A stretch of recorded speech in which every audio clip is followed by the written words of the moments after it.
What's up, Barrios? Berrios. Good to see you. Good to see you. Just started the stream. Pop up chat.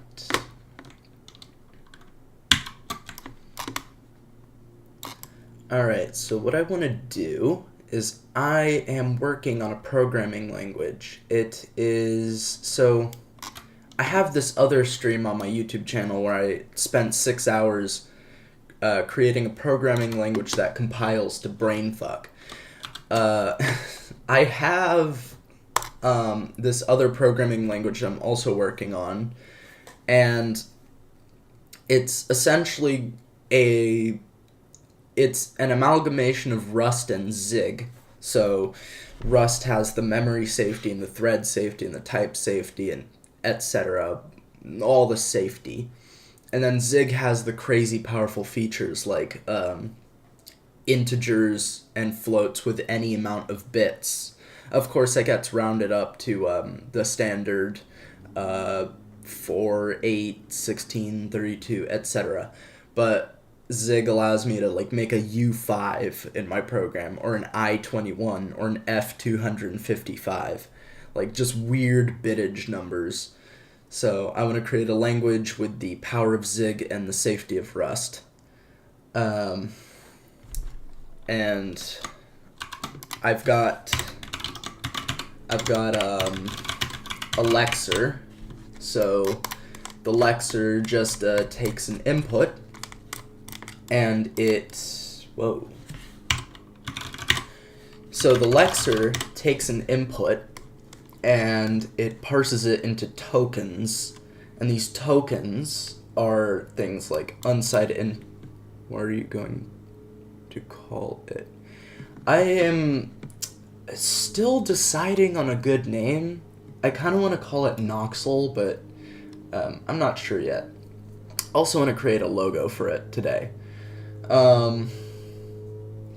So the lexer takes input text and it parses it into tokens. So I have an unsigned integer, I have period. I can actually just show you. So here in main.rs, I have this test input right here that I'm using, because I also added float support to the lexer, which actually was kind of a challenge.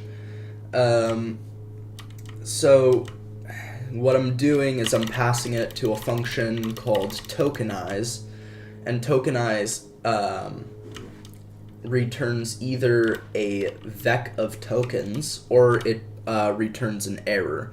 And I'm just panicking if I get an error.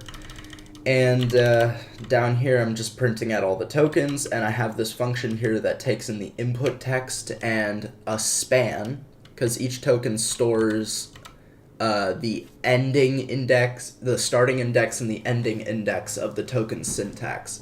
So I have a function here to convert that to a line and a column position.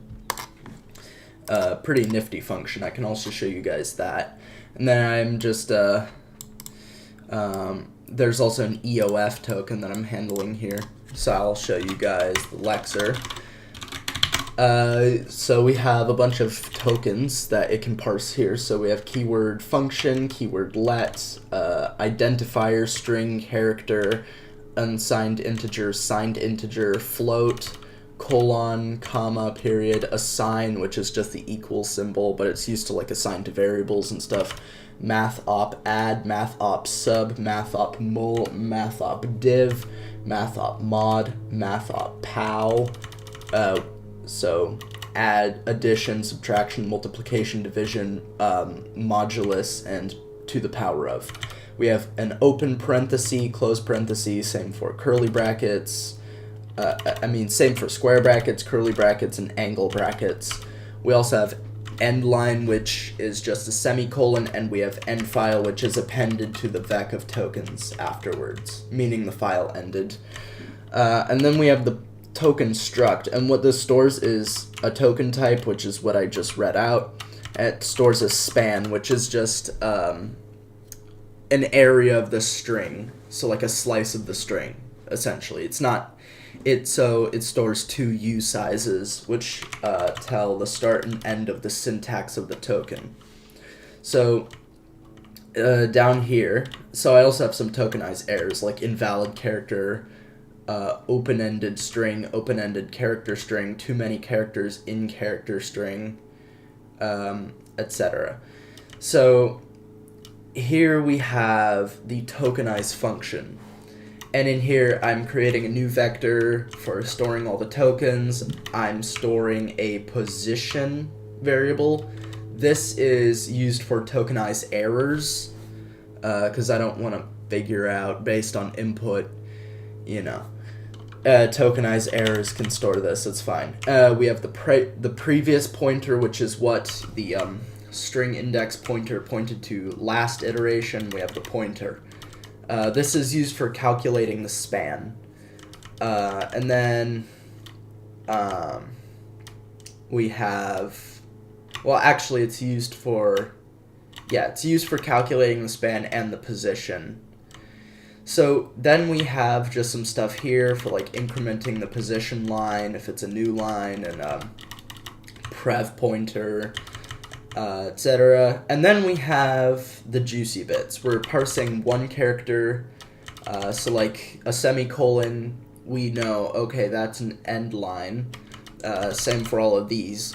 But you'll notice down here the math add, math mul, math div, math pow, math mod, and math pal. There's no math sub in here, and the reason that is the minus sign could either be part of a negative number, or it could be or it could be the math sub. So the way I'm calculating this is down here when I am parsing numbers, I'm parsing the number, but I'm saying if the number is just equal to a minus sign, I just push a math op sub. But if it's not, it's a signed integer. And then down here in unsigned integer, I'm also doing some logic to parse floats. The lexer is actually quite straightforward. It's the easiest part of making a programming language. So, and then down here, I'm just pushing an EOF.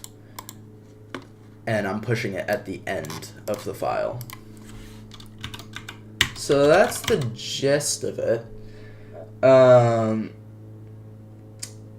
Now, so I also started work on an AST. After the lexer is complete, you want to create an AST.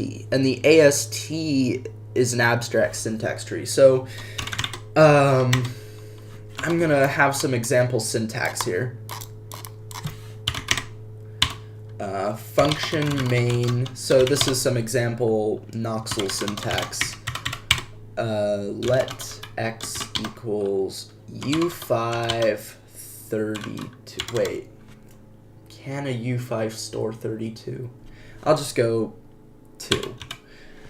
And then we can have like return 0. So this is an example of a Noxel function, Noxel main function. So what happens is this gets tokenized into, so I'm just gonna use this to separate the pipeline. This becomes keyword fn, we get ident main, I'll wrap this in quotes, we get colon, we get an identifier. Actually, the lexer sees this I32 as an identifier. We get open curly, and inside of the open curly we get keyword let. And then we get an identifier. This identifier is x. And by the way, the lexer is the reason why programming languages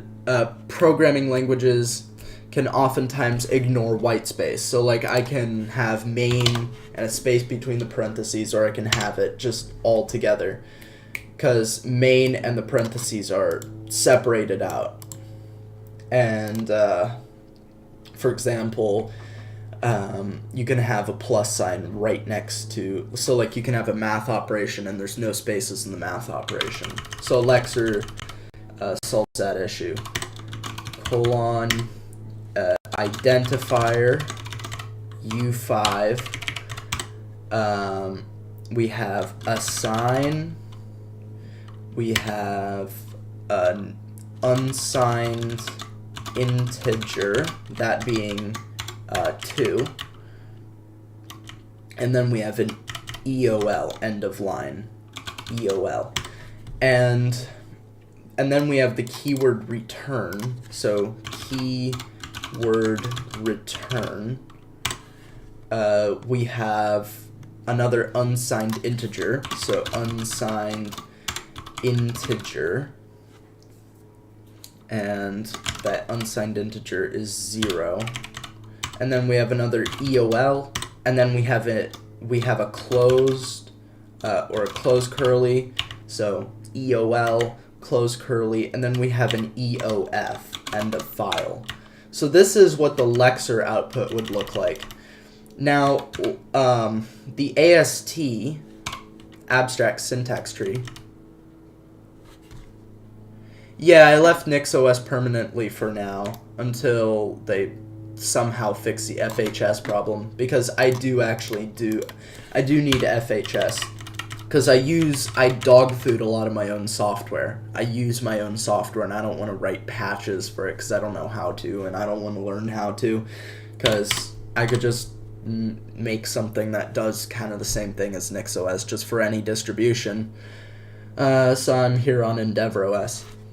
Alright, so the AST would look something like this. So looking at this original input, we would get something like this.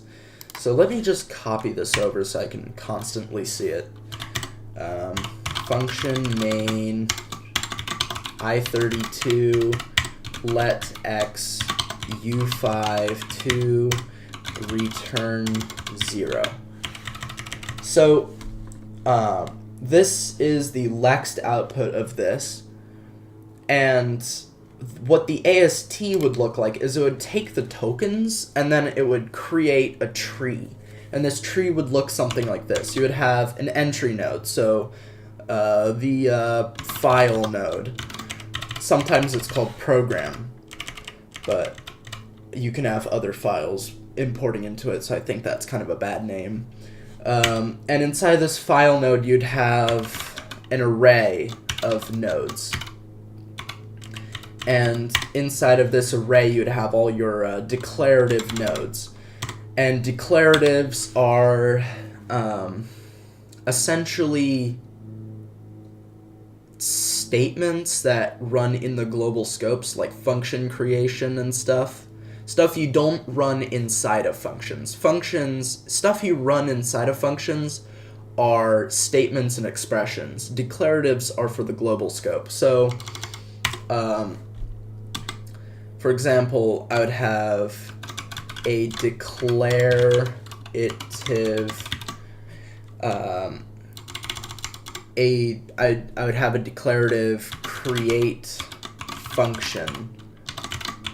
And inside of this create function, you would have the name. So in this case, the name is main. You would have, so let me just, and then you would have your arguments. So like what types of arguments main expects. So this would be empty. This would be, for main, this would be empty.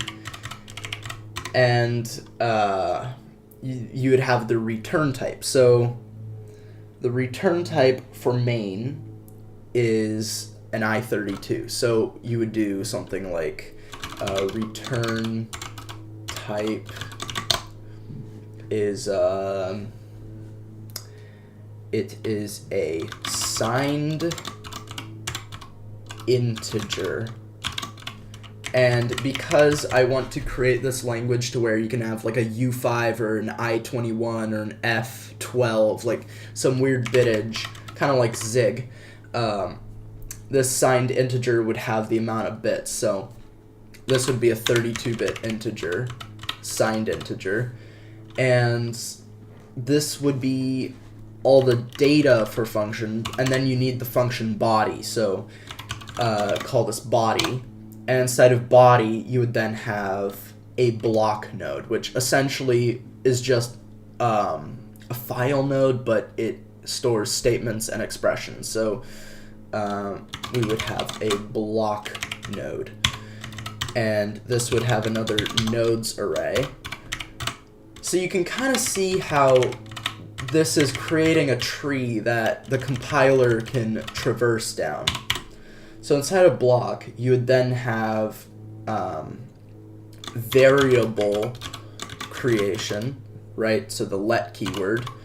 And inside of here, we would have the name of the variable, which is x. Let's store boolean to say, is it mutable? Mutable false. U5, so the data type is an unsigned integer, and it's a 5-bit unsigned integer. How would you do that weird bitage in Zig? I have not used it.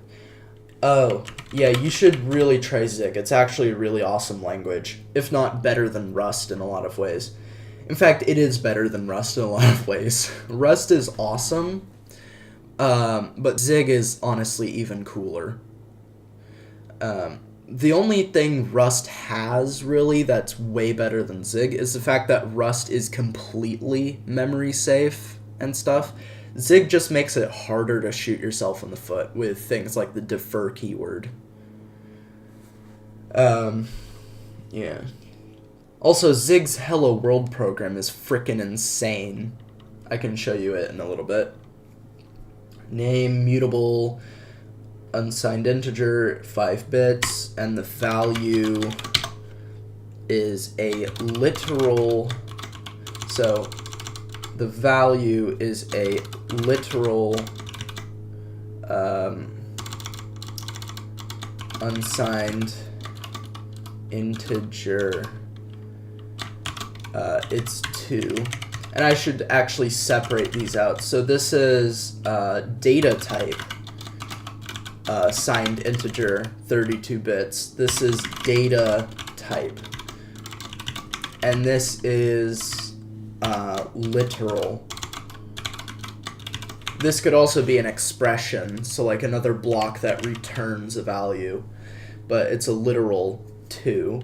And then we have, so then we hit this end of line, so we know to go down to the next thing. And the next thing is a return. So return, function return. And inside of a function return, all we do is supply a value. So the value is a literal unsigned integer, and this unsigned integer is 0.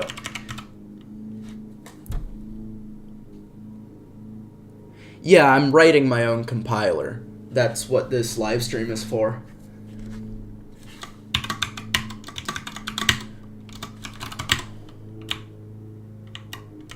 So this is the AST for the example main function up here. It's really simple when like someone like me explains it to you. When you just see this for the first time but you don't know what an AST is, it can be confusing, but it's essentially a tree. It's just a tree that makes it easy for the compiler to traverse down it recursively. And I can save this to napkin.txt. So that's our napkin. So the way you generate the AST is you need a parser, and that is what I am struggling to write. So here, I'll show you an example like how the AST in Rust would be made. I have a node struct. This just stores a node kind of span, kind of like the token struct. And then I have node kind, statement, expression, and declaration. I have a literal enum. This is just like if you specify a number in syntax without like doing any math or something. Like you literally specify the number 2. So identifier string. So an identifier, a string. I don't know why identifier is in here. Oh, it's because you can also... yeah, that should not... Oh, yeah, no. So, identifiers in there because you can also pass in variables. Alright. String, character, unsigned integer, signed integer, float. So, we also have string... So, this is data types. So, we have string, characters, unsigned integer, signed integer. And I completely forgot to add booleans. So boolean, like that. And I should add boolean, and this will be a bool. And the way, so now I gotta add a boolean to lexer. So I'm gonna say boolean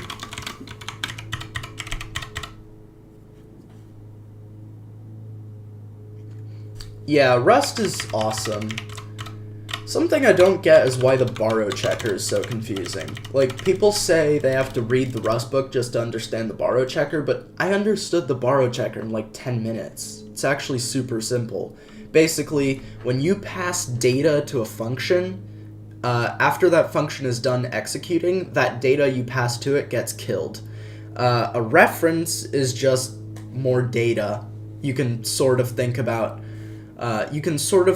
a reference as more data, but that reference just points to other data outside of the function, essentially. So you can kill that reference without killing the data the reference points to. That's how I think of the borrow checker. It's extremely simple. Alright, so the way I'm going to handle a boolean. So what is a boolean? A boolean is just an identifier, but it's true or false. Like literally the text true or literally the text false. Kind of like function or let. So all I need to do is go down to where I'm parsing identifiers and just say true is equal to a token type of boolean and true. That's all I have to do since I have the infrastructure for identifiers already in place. So the lexer can now parse booleans. And it's that simple. Alright. And I can also test this just to verify. Main. I'm gonna comment this out, copy it, uncomment, and then I'm gonna say, I'm just gonna put some random crap in here, so like 5 thing let function, and then true, false. Now let's see if it works. So okay, running the AST, I can see the input down here, and we get an unsigned integer 5, good. An identifier thing, good. We get keyword let, we get keyword function, we get true, boolean true, and we get false, boolean false, good. Okay, that's all good. All of it's good. So, awesome. So back to the AST. I've got node kind, and I've got literals, and I've got data types. Variable creation. So these are statements, and I've got expressions, and expressions can be literals, function calls, blocks, and then declaration is function creation, variable creation. I should also add constant creation. So, alright. constant creation. Though, do I want to support constant? So, I don't understand why this is a thing, but in Rust, you can have, so if I set language Rust. In Rust, you can do things the normal way, where you can create an immutable variable with just let and leave off moot. But in Rust, for whatever reason, you can also create constants inside of functions. I don't understand why, because a constant in Rust is essentially just a fancy immutable variable. I don't understand why this is a thing. Louis TV. Wait, this deserves way more attention. Aw, thank you. Yeah, I think I'm doing pretty well. My YouTube channel does get some pretty decent views, so that's good. If you want to see something, like if you're actually a masochist and you really want to see something that was both very fun and also very painful, but also very rewarding to implement, I have a live stream that I did a little while ago that's 6 hours long, and it's me creating a programming language that compiles to Brainfuck. Though I did take a shortcut in that one, and I created that language so I could create something cool in Brainfuck, but I also created that language to ease myself into this project, so I could figure out how an AST works. So I used a parser library called PEST for the Brainfuck programming language thing, and that made things a lot easier. I just specify all my grammar in a .pest file, and it gets compiled to a Rust function. Alright, so constant creation. Constant creation. This will both be a statement and a declaration. So, function creation, constant creation. Alright, so I should also update the description for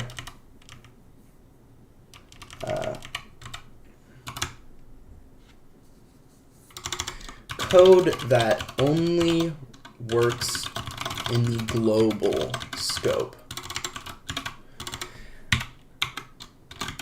I am going to pose a limitation on this language for a reason, that being concise, like readability and stuff. Because in Rust, oh my god, Rust is so weird.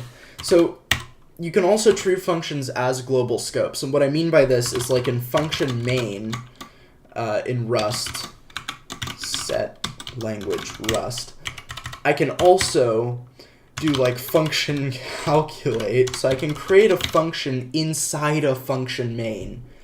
And this is so dumb.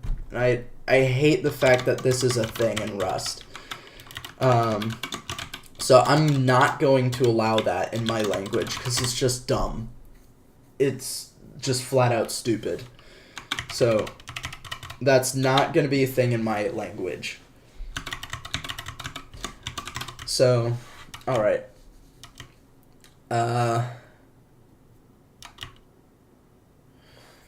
Alright, so constant creation. I need to create the struct for constant creation. I'll create it above function creation. Derive debug, and pub struct constant creation. And in here I will have the name of the constant. This will be a string. I will have the oh, this is function creation. So the name of the constant, the data type,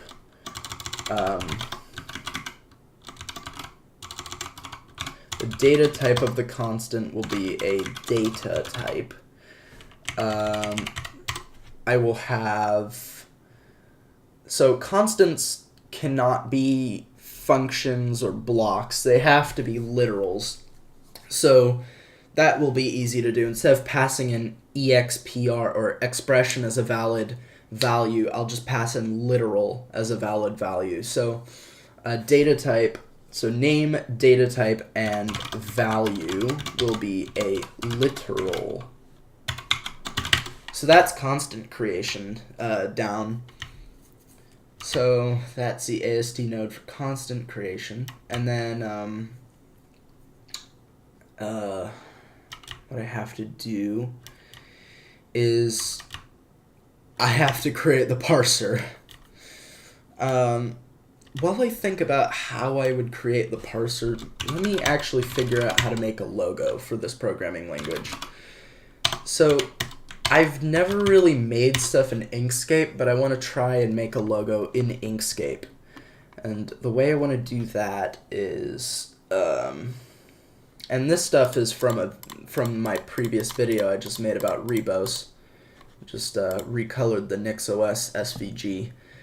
So I want to create a new document, and I want to create the logo. So how am I going to do this? I guess all I have to do is resize. I have to figure out how to resize, because vector art is not like bitmap art. So new. Is it possible to create new with a specified size? Is that possible?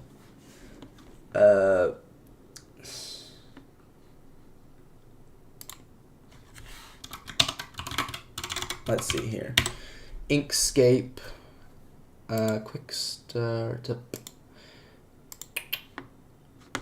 new document. So, alright. Since this is vector graphics, I guess it doesn't matter, because it's just a bunch of vector objects. So, what's this? Oh. Whoa, that's weird. Oh, that's weird. This is really weird. I mean, that's really cool, though. So, what I want to do is create a rectangle, I guess. Actually, I'll do the logo stuff later when I learn about Inkscape, because I don't want to like waste a ton of time doing something only to have to do it again. So okay, time to work on the parser. Without further ado, I'm dreading the parser. Oh, before the parser, I should also show you guys how I'm calculating line positions from a span. So a span is just a start and end index for the syntax of a token or an AST node or whatever. And so what that would look like is you would have, for example, this string here, just thing, and what it will do is this first character here is the index, the start of the span, and the character after, so the index after the last character of the syntax is the span end. So it's an exclusive range. It's an exclusive range. So if you wanted to, for example, get the syntax from the string, you could do like input string, and you could grab the slice. So like you could grab like token.span.start and to token.span.end, and this will grab the section of the string that the token is at. And the way I'm calculating the line and column numbers for the token is I am creating a vector, and this vector, all it is the amount, it's splitting the input string into lines, and then it's counting how many characters would be in that line, and I'm just adding +1 here because it removes the \n on every line, which you don't want. And then so this is to calculate the lines. So it's a vector of line sizes, essentially. And what I'm doing is you're passing in the index where you want to get the line and column from the string, and you're passing in the lines. What I'm doing is I'm creating a sum variable, and I'm basically iterating up until the sum is more than index. And when it is more than index, so like down here, what I'm doing is I'm creating a new position variable, and it's a tuple or tuple, line and column. What I'm doing is saying position dot 0, so the line is equal to I plus 1.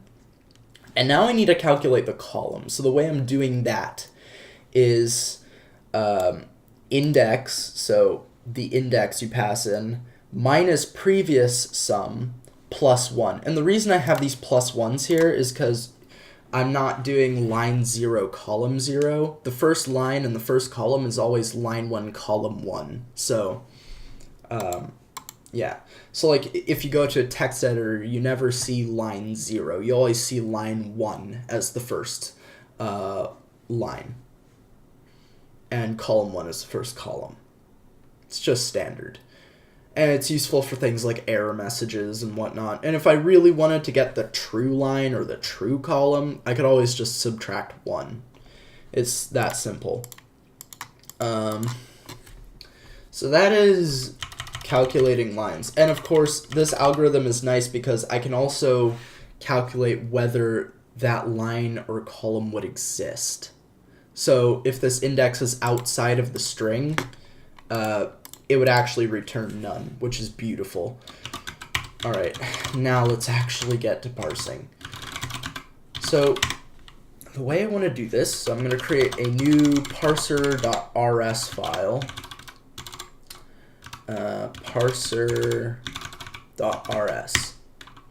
I'm going to include it into the source tree. So Lexer AST parser. I'll just move that there. So Lexer parser AST. Oops. So now run it. Yeah, oh, okay. So the way I want to do this, so going into parser, I'm going to create a new, all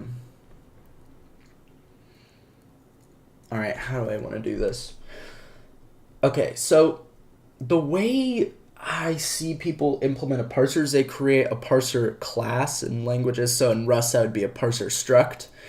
And then they attach functions to that. But I don't really see why I need a struct because it's essentially just a bunch of functions. So theoretically, I could just do something like this. Pub.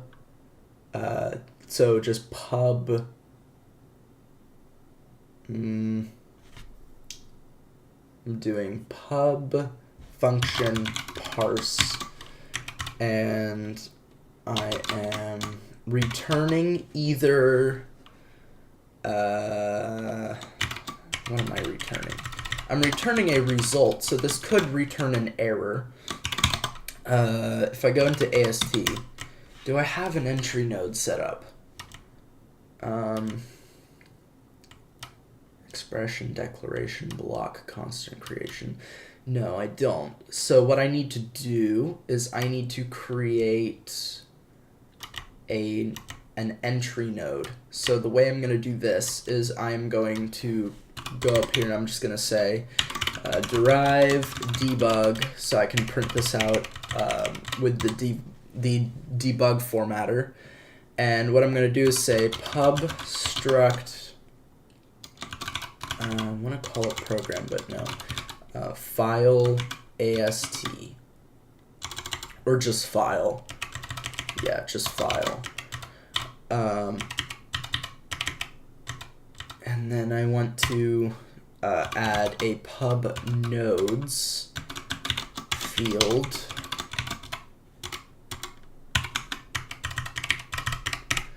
And in this pub nodes field, so in block, I'm accepting a node. And this isn't, okay. So actually in block, I should be accepting expression. Or, wait, no. Node. Oh, now I'm so confused.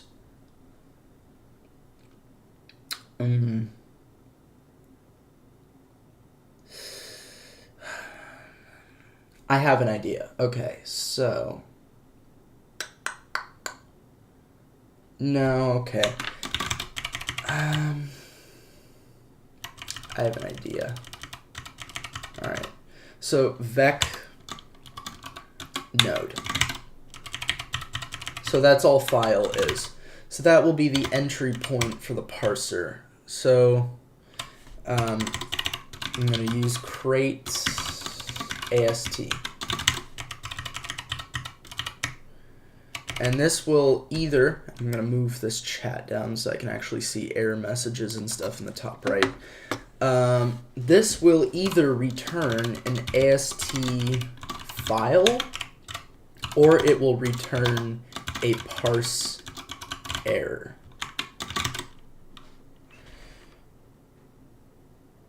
I'm programming in Rust.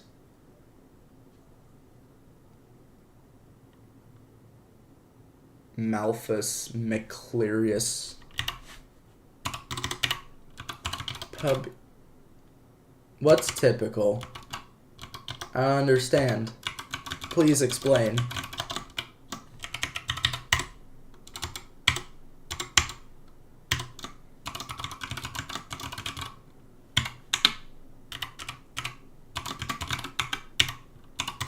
Please explain.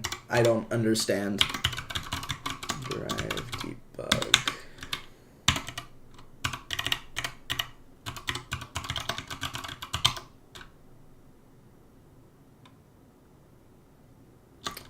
Parse error.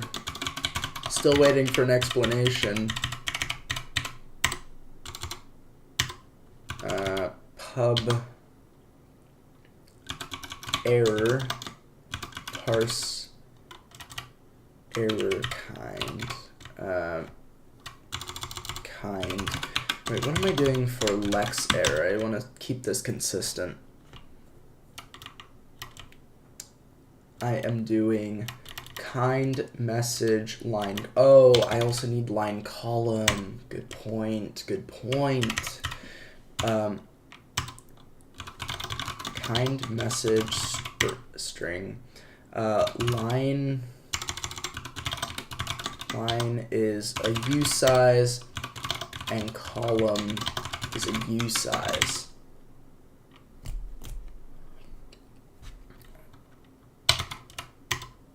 Alright, I don't think Malthus is going to be explaining what he means by typical anytime soon. Okay, so line, column, I should also implement, I'll move that up there to make this a little cleaner, because now I'm going to impl parse error. I'm going to say pub function new, it's going to return self, and you're going to pass in a kind parse error kind, a message. Wait, what am I? Oh, message.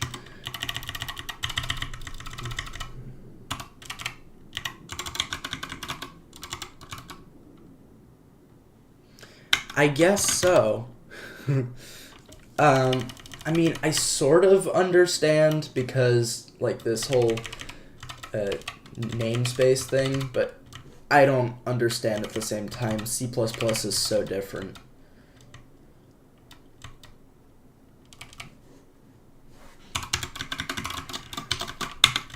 For the uninitiated, I am writing Rust. This is not C or C++. This is Rust. But I'm using Rust to write a compiler for my own programming language, and I'm not using any dependencies other than maybe LLVM, because I want to eventually bootstrap this. So Noxel compiles the Noxel compiler, which is the goal of a lot of programming languages. Like, right, like Rust is written in Rust. The original Rust compiler was written in OCaml.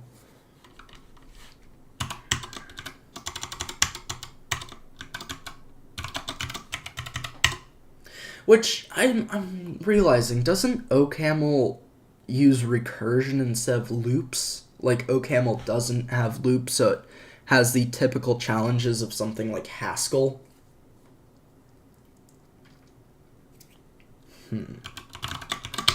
Kind message line will be equal to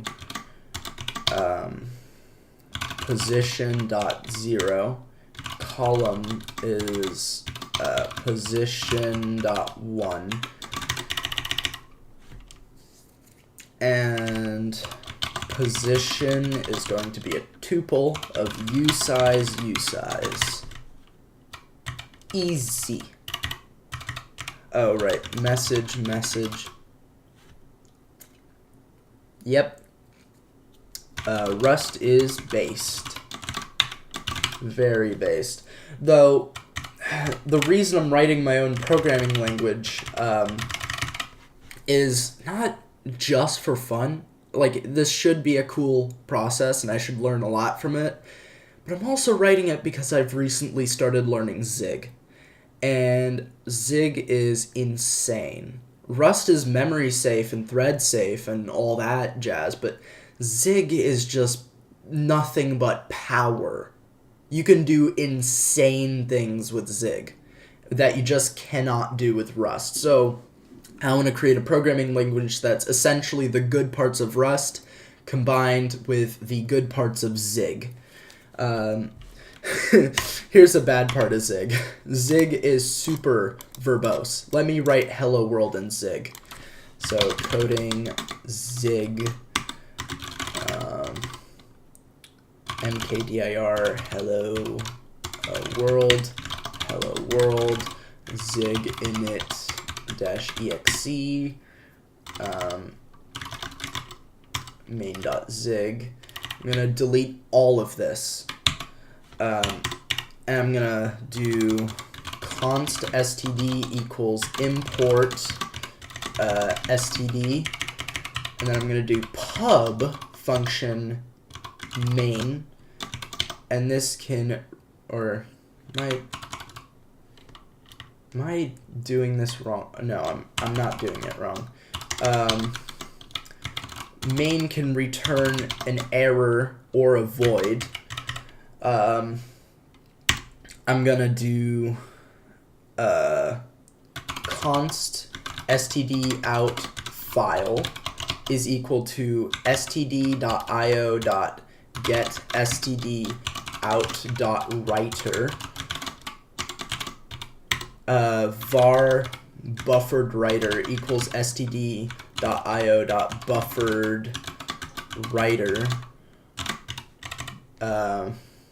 equal pass an std out file, and then const std out equals buffered writer.writer, and then try std out.print, and I pass in a string and formatting arguments, hello world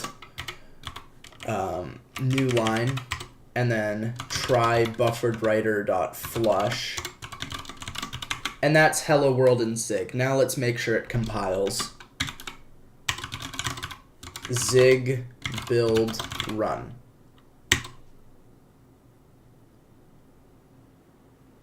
Is it working? Yep, it works. So this is hello world in Zig, and I definitely want it to be very simple in my language. So what I'm going to do is I'm probably going to do the same. Yeah. I'm probably going to do it. The way I'm probably going to do it in Noxel is I'm going to just do the same way in Rust. So like here is the Noxel main function. I'm just going to do print ln exclamation mark hello world. And then return 0. And implicitly, std is going to be imported. So if you wanted to like leave out std, you could just do the same as Rust, where it's no std, something like that. So that's the gist. And actually, fun fact, if any of you guys were in the past stream where I was making a language that compiles to Brainfuck, you'll remember that the hello world in Rust just so happens, by pure coincidence, to be the same hello world as Brano. So this is hello world in Brano.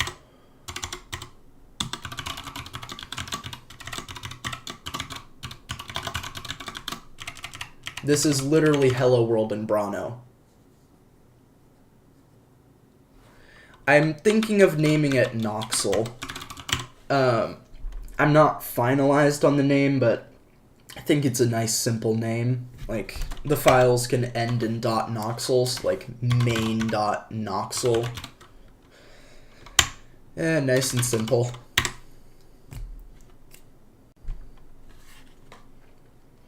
Also, I sort of need you guys to help me decide. So I want to license the language under the MIT license, but I want to license all the assets for the language, so like the logo and stuff, under something where I still get attribution and whatnot. Is CC0 a good license for things like the logo? Because I see like a lot of companies and whatnot will license their logo under CC0, which I think is an open source license.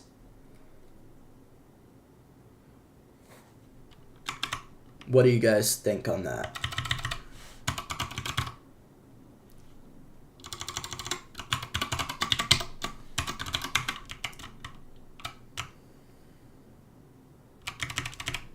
Alright, so this parse function, what it's going to do first is create a token stream that can be eaten. Token, let move tokens, vec token. So actually I also need to import crate lexer,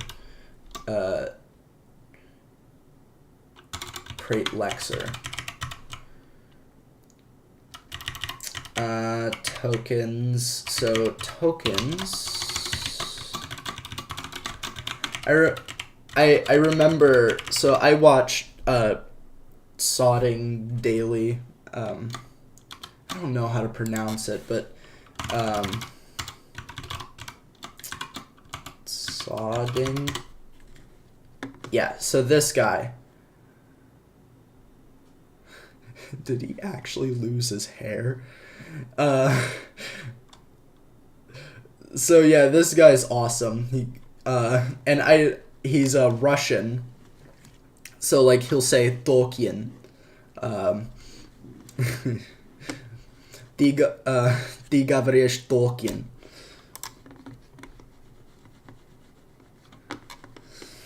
He speaks tokens. This is his old channel? What do you mean? Oh. You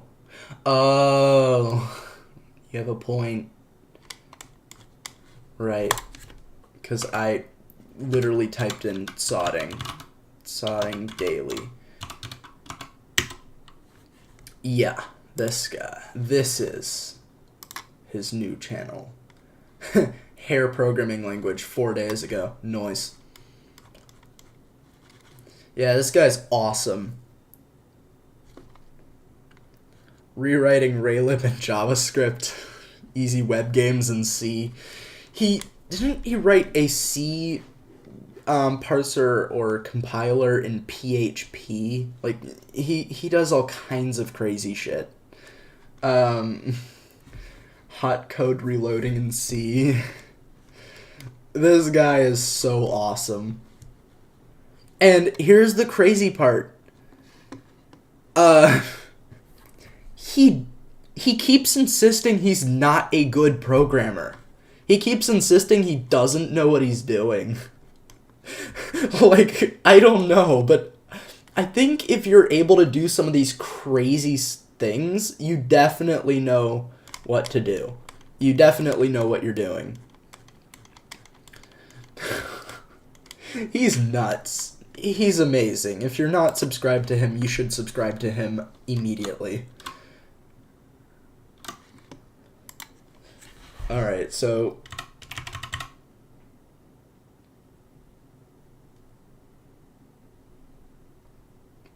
Alright. I don't get it, but okay. Yep, he's sodding. He's TSO'ing. He's toading. It's such a stupid name, but honestly, he shouldn't change it. It's too iconic. Lexer tokenize. Lexer Tolkienize. Even though I speak Russian, sort of, I can't really do the Russian accent very well. Я говорю по-русски. Any Russian speakers in the chat? This is an English chat, so don't dominate it with Russian, but I'd like to know.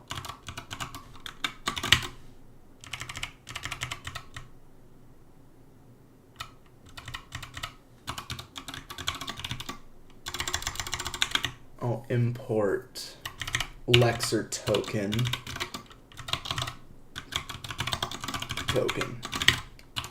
Token type.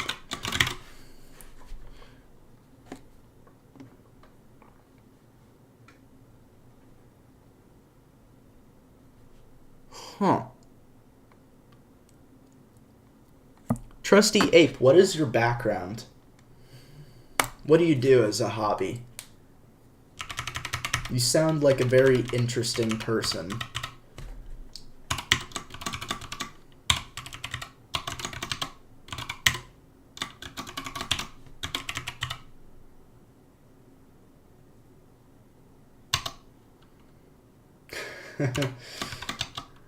Cool. No, like, what do you do for... Do you fix cars for your job, or is that your hobby? Like, what are all your hobbies? Or, like, things you enjoy doing?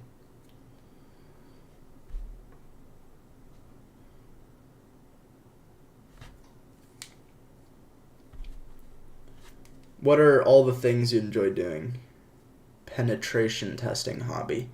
That's a good hobby. That is a good hobby. Personally, I'm not in the whole, like, penetration testing or,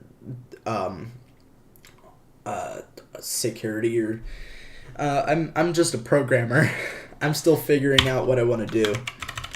Like, yeah, cool. I'm working and I've got, holy shit, I've got like 5 years of programming experience under my belt. This is crazy. I'm 15 years old and I've already been programming for like 5 years. But I'm not really, my skills aren't tapered to one specific thing yet. I'm hoping it's never tapered to one specific thing because that's just boring, but I want to really practice something specific. I'm in the process of getting an internship at a company called ALTR, and I was doing an interview with the guy to see if I would be the right person for the job.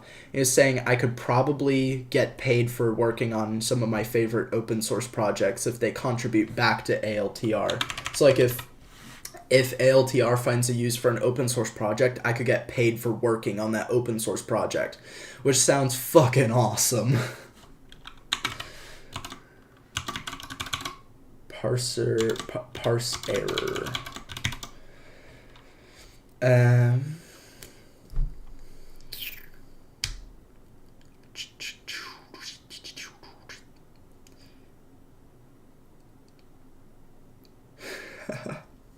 Yeah, actually, it's funny you say that.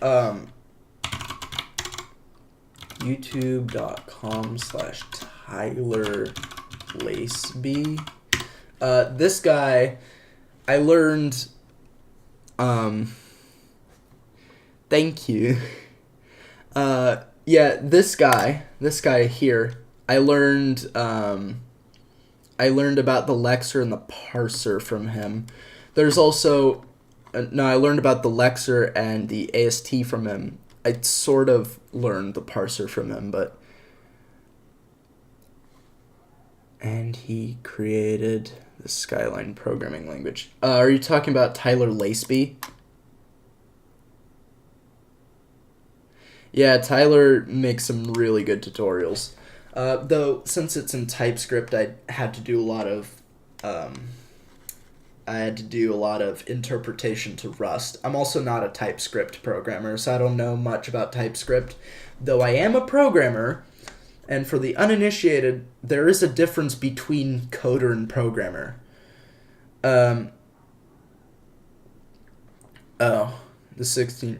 The Skyline programming language. Oh, cool. I'll have to check it out if it's public. Yeah, so there's a difference between coder and programmer. Coders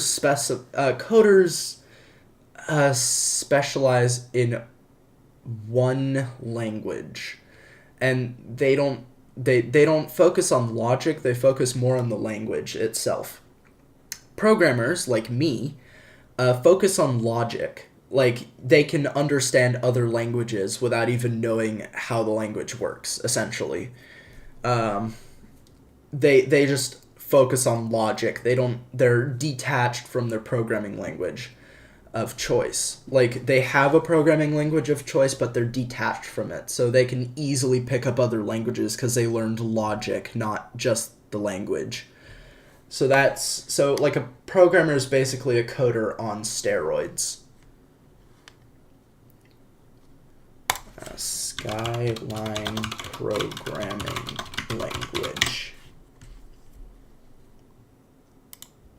Is this it?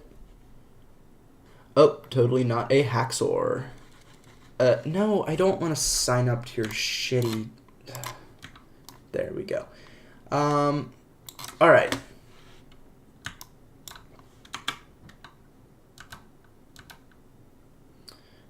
My language. So hold on, let me just see what this is. Huh. This looks like a very basic language, but that's cool. It's interpreted. Cool. Alright, so my language, so Rust. So I've been learning Zig, and Rust is my favorite language.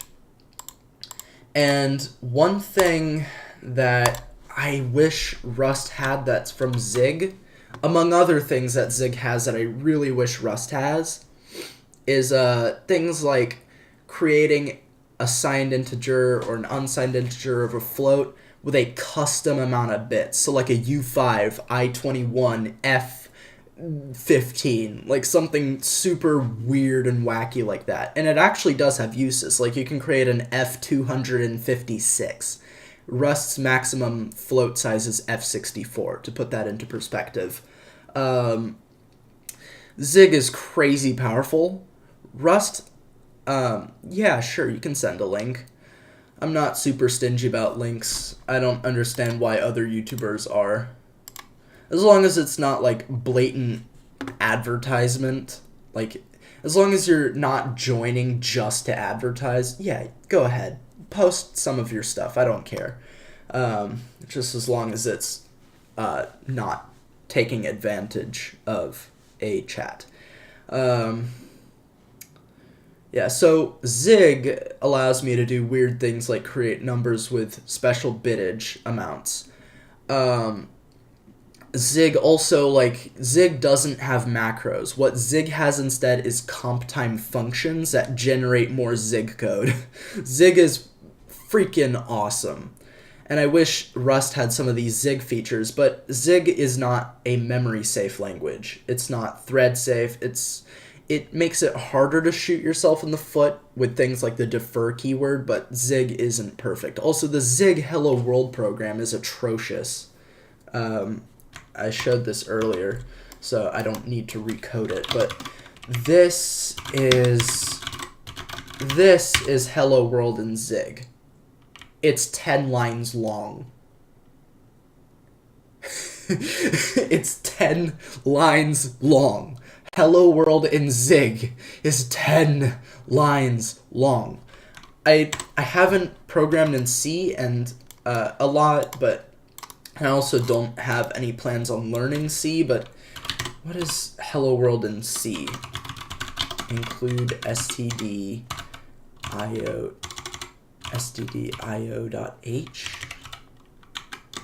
Set language C. Int main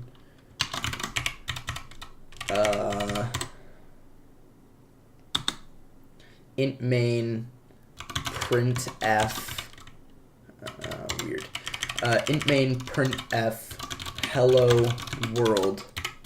This is Hello World in C. Wait. I make mistakes in C because I don't program in C. So I believe this is Hello World in C. Look at how freaking complicated Hello World in Zig is compared to Hello World in C. Oh yeah, in Zig.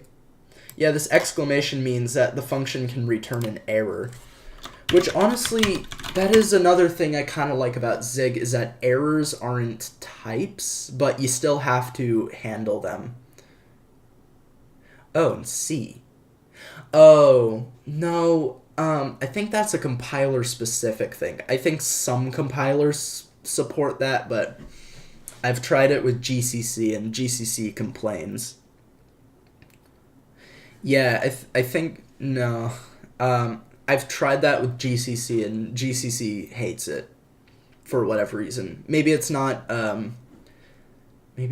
compliant with the C standard. I'm not sure. I'm not a C programmer again. I despise C.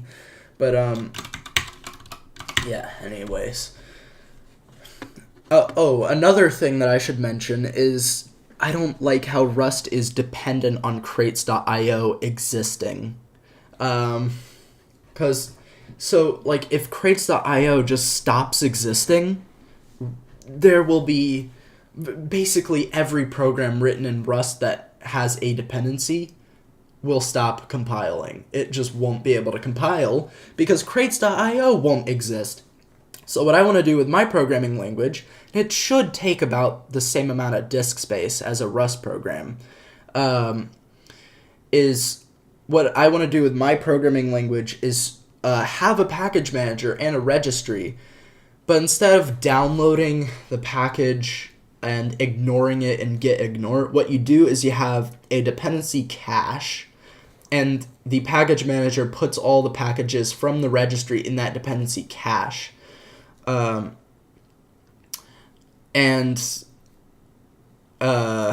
the dependency cache, you don't exclude the dependency cache from git ignore unless you want to for some reason, but basically I want to make it so Noxel dependencies are still downloaded from a registry, but they're stored in such a way where if the registry gets nuked, only new projects trying to use that dependency after the registry is nuked will not compile.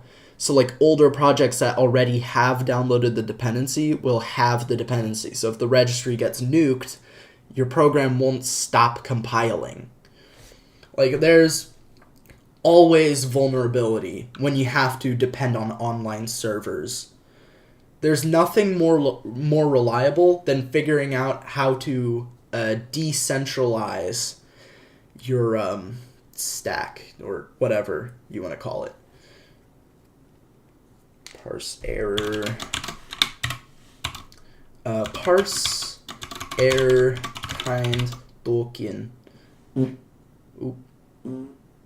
Tokenize. Well, that's the thing. So, you would cache these dependencies, so they would stay in a dependency cache, but you wouldn't change them. They would be, quote, immutable, end quote. So you could change them, I guess, but they would just get overwritten. So updating would essentially just be updating. So all updating would be is pulling down the new version of the package. And then if that was successful, check some checksums, make sure it was successful. And then nuke the older version of the dependency and replace it. That's essentially all updating would be.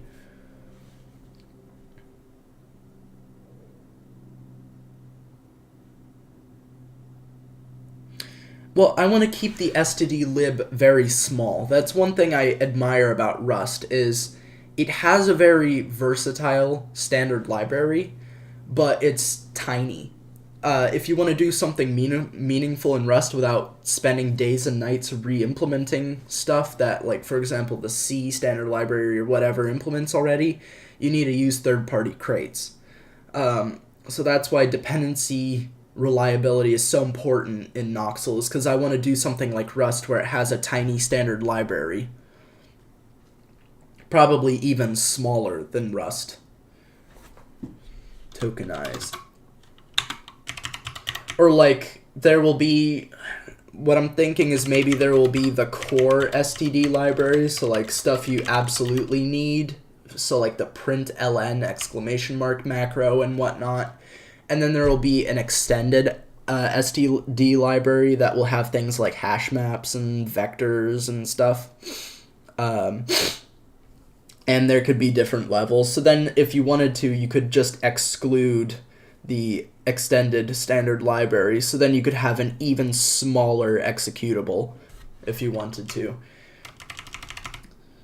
Tokenize error.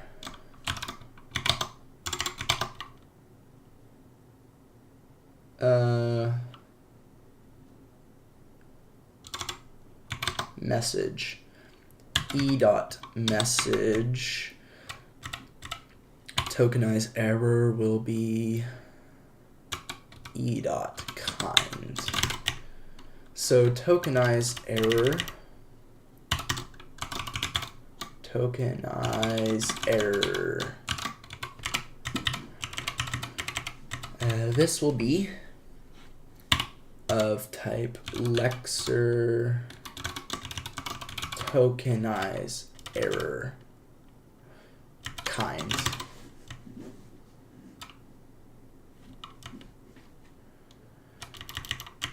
Parse error. It needs the line and column, so I believe all I have to do is just epose.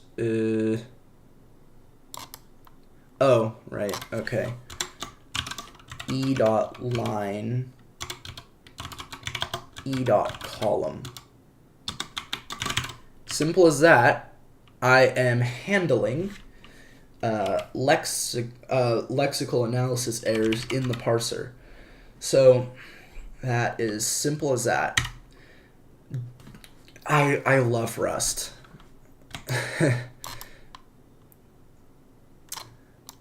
I'm honestly kind of another reason I want to create this programming language is because Rust is essentially the only programming language that's actually doing all these genius things like ownership and borrowing and traits and stuff. And I wish other languages were doing this. So I want to create a language that has all the innovability of Zig and the innovability of Rust. Which I don't see enough languages doing stuff like these languages. You're learning Rust? Yeah, that's good. Something you should keep in mind. So, ownership and borrowing is actually quite simple. All you have to think of it as is set language Rust. So, if I have my main function, let x u8 equal 5, and function calculate, or actually just function thing, doesn't have to be anything, and I have param. And actually, a number is a bad example, and I'll get to that why. T equals string. I'll use string. So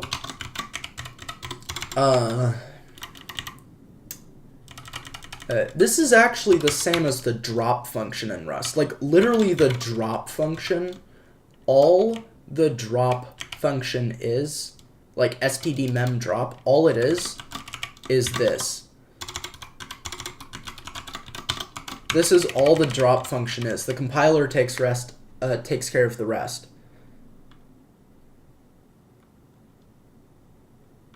Yeah, a text editor sounds like a really fun project. So what thing here will do is it will consume t. So let me show you. So x equals string new.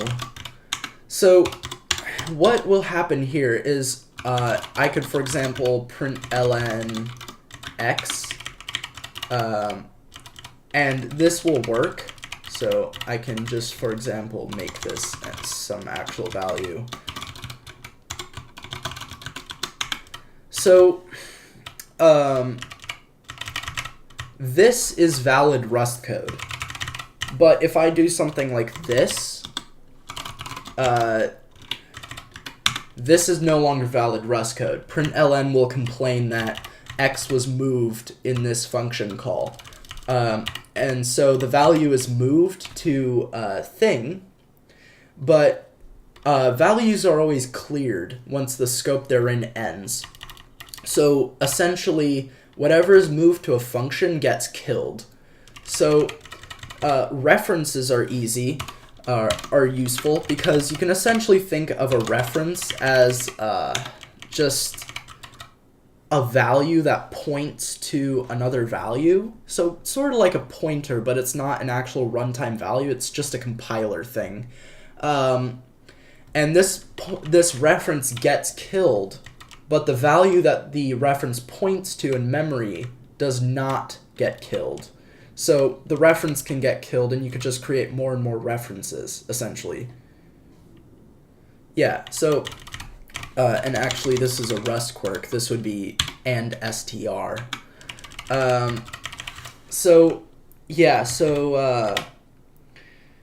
You would create a reference, and references will get killed, but you can just create more references to the same data, so it's fine. So like I could call x multiple times, and this would be valid because it's just creating more references that get killed. So it's creating a reference to x, that reference gets killed, create another reference, create another reference. It's just, the borrow checker is actually super simple. Yeah. There's also, and the reason numbers were bad, a bad example is because numbers implement the copy trait. What the copy trait is essentially a trait that allows you to just pass in the value, but it doesn't get moved to the function. So you can just pass.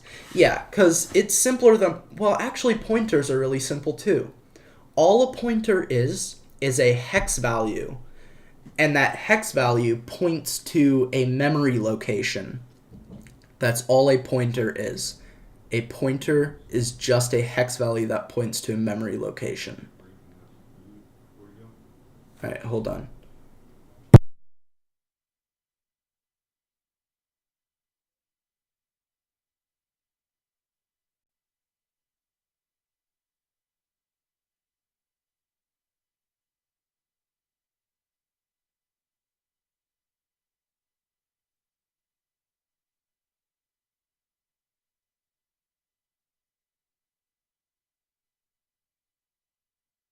Yeah, all a pointer is a hex value that just so happens to point to a place in memory. That's all it is. It's nothing special. It's literally a hex number. A hex value. It's literally a hex value that just so happens to point to a place in memory. And you can just read that place in memory. That's all a pointer is. A reference, so a pointer is a runtime value, because again, it's just a hex value. What a reference is a compiler thing. It's something that's only taken into account by the compiler for Rust.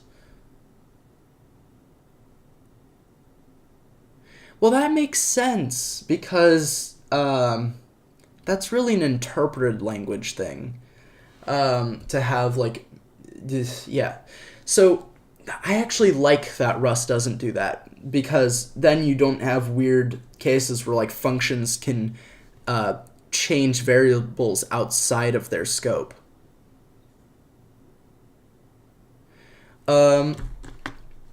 Mohammed H. El Sherbini. Do you use an NVIDIA graphics card?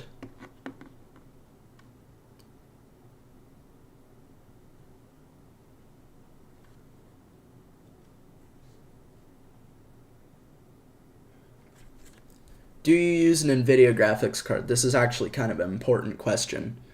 Okay, so this probably will not work for you. This works for me flawlessly because I use an AMD Radeon. But I'm using Hyperland, and these are my Hyperland dots. And this theme, you can't just copy like the colors. This is Everforest Medium if you want to look up the theme, but I actually have a script that changes the theme files at runtime. So let me just make sure this is a valid link. Yeah, it's a valid link. So like, for example, I can do something like this.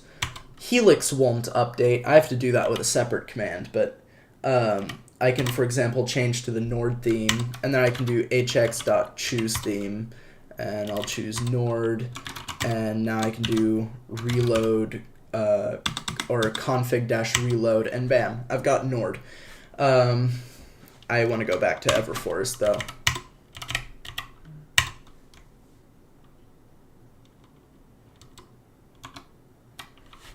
hx choose theme Everforest.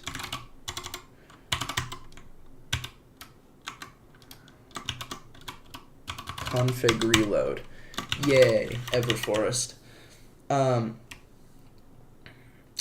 Oh, that's another part. That's part of my Helix configuration. gitlab.com/oglo12/helix config. So in my Helix config, I have this lib directory, and you source this into like your bashrc or whatever you use. So like, for example, here's bash.sh, and I have Helix choose theme, and it just does some stuff with FZF and yeah. So this is my Helix configuration.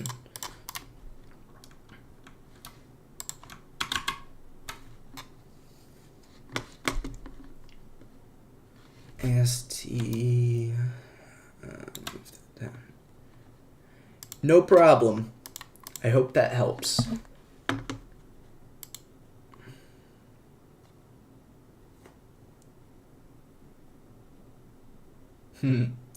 Yeah, that's disgusting. That is disgusting. Oh my god.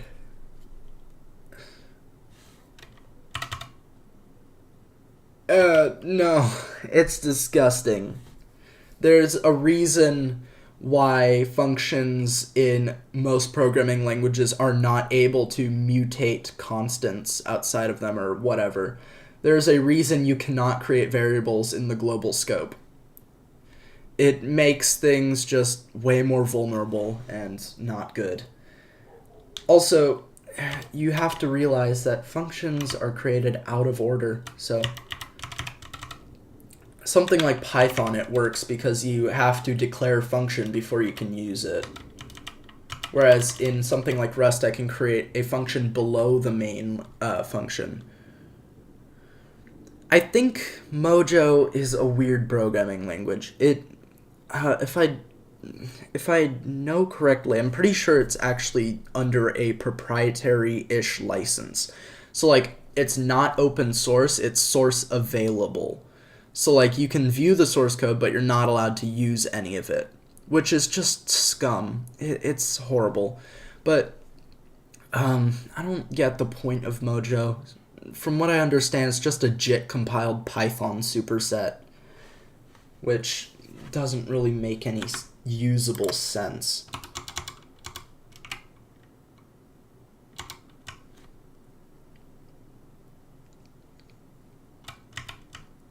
Also, I just realized I can delete this entire match statement, and I can just say or think. Yeah. So I can remove match here. I'll move or to its own separate line, so this is clean code. I need to add a closed parenthesis and call question mark. So I just removed, oh, right, I do actually need the match statement. My bad. There we go. Okay, so now I want to create a new AST, and this will just be AST file.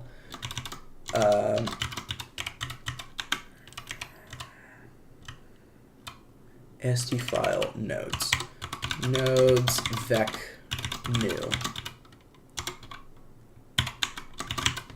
Something I really like about Rust is the fact that what is the best courses and sources you recommend to start learning programming? Honestly, YouTube and just doing. Yeah. I have a secret to learning things really fast. So, what you can do is you learn the absolute basics, and then you ask experienced people in that field what something less obvious, like things that are commonly, like common mistakes and stuff. You should ask people in the field, like, what are some less obvious things I need to learn? And then from there, you just learn as you go. So, like, you just start programming. And as soon as you need to create a loop, you create a loop. You figure out how to make a for loop. So you just go, you learn as you go. Because that's the main thing I see is people get stuck in tutorial hell where they're scared to start a project. The trick is to just start it. So, like,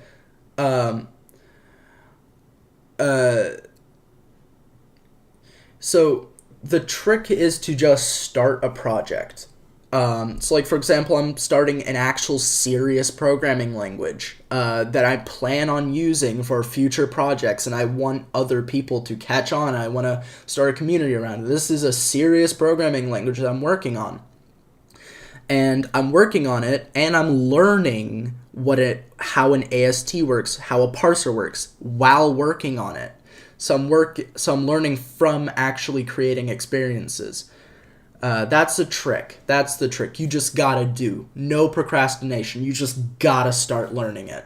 You gotta start working. You got to actually start programming once you know the basics. I cannot stress that enough. People always want to start a serious project once they're knowledgeable enough to start it, but you're not gonna learn shit unless you actually work on the thing that you want to learn from.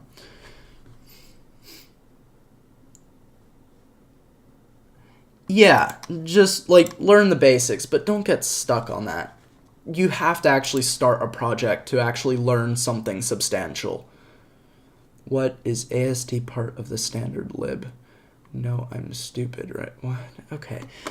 So AST stands for Abstract Syntax Tree, and I showed this example later in the stream. Yeah, you're welcome. I hope that helps. So an AST is so napkin.txt. So I have this code here. It gets tokenized, but then those tokens get turned into this AST. It's basically a tree for the compiler to navigate down. So like I have a file node, and in that file node I have a bunch of nodes. I have a create function node, name, main, arguments, nothing, return type, signed integer, 32 bits. So there I have a block with more nodes in here. Variable creation, function return. That's what an AST is. And actually, if you really want to figure this out, there's a cool website, AST. It's called astexplorer.net. Check out this website. It's really cool. So you choose your language of choice. And it actually remembered what I did last time in this language. That's super cool. So you choose your language of choice and you just write some code in that language. And what it does is it generates the AST for that language. Like it literally generates its custom AST. And it's super cool because it teaches you how like the language you like, it teaches you how your favorite language represents its AST. So it's really useful for learning what exactly an AST does and how it works.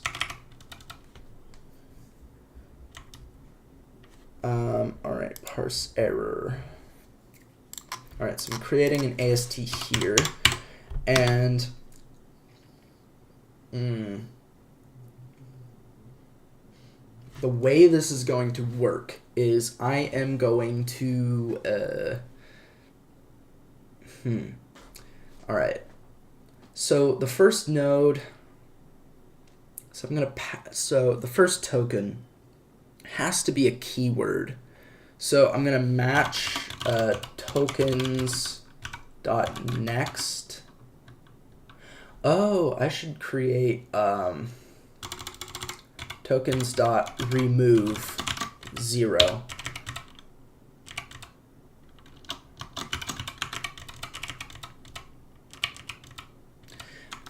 Or actually, I should, what I need to do is basically say if tokens 0, so there will always be the EOF token. If token 0 is equal to token, so token 0 dot token is equal to token type EOF. This will just return AST, and it will be OK AST.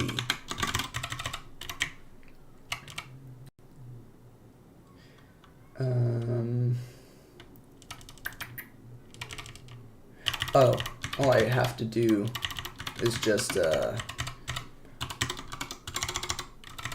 token.kind. All right. Let token equals tokens.remove 0. So I'm eating the token. Token.token. This will be, so this will be a token type EOF. What EOF will do is it will cause me to return the AST, because this will be a recursive function.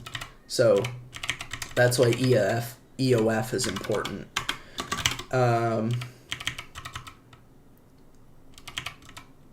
What? Oh.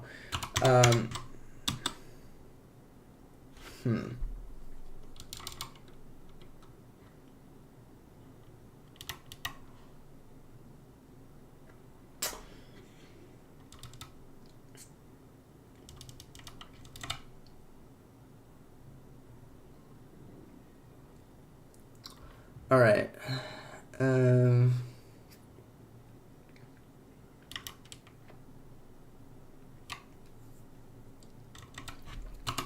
Okay, I see. So I'm gonna do nothing. Oh, that's so weird. Okay. Return OK AST. Weird. Okay. token.token Tolkien Russian accent. Okay, so if the token is a keyword function, I want to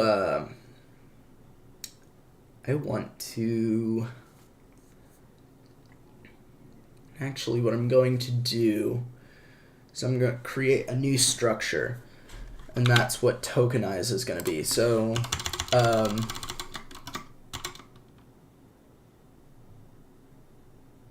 tokens Lexer. The reason I'm creating this is so I can implement custom methods and stuff. So I'm going to create Lexer, so I'm going to tokenize character kind. So I need to create derive debug clone, and this is going to be a pub struct tokens. Pub tokens will be a vec token.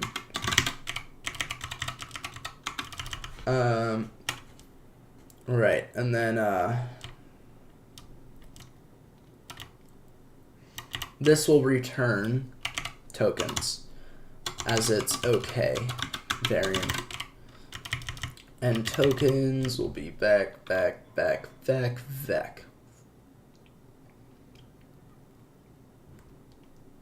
So at the end of here, I'm just going to return OK. It's going to be tokens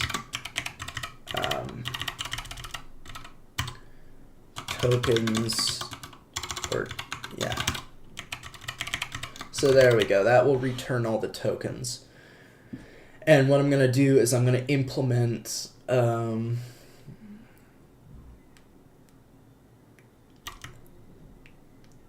going to implement in the tokens. I'm going to implement some functions. Implement tokens, pub function eat.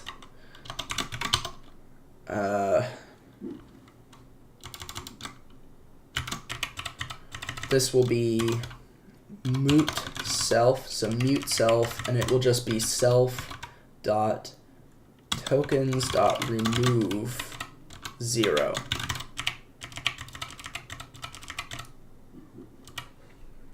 And that should be it for now. All right, that should be it for now. So I'm also gonna tokens.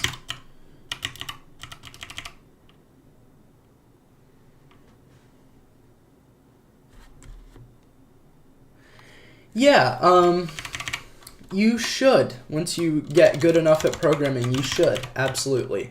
It's, I made Brano, which is a programming language that compiles to Brainfuck, but I used a parser generator.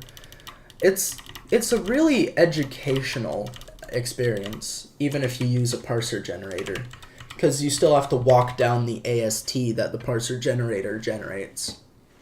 And it's a really good way to learn like how interpreted languages work and stuff. Dot eat.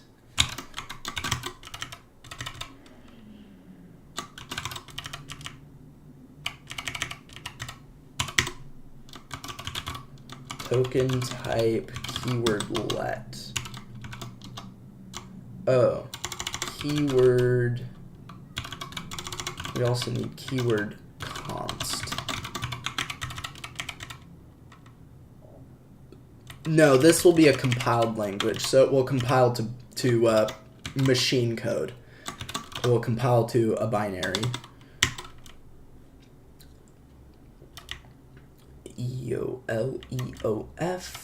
keyword const and keyword return identifiers, and just add some more here. So keyword const will be const, and keyword return is return.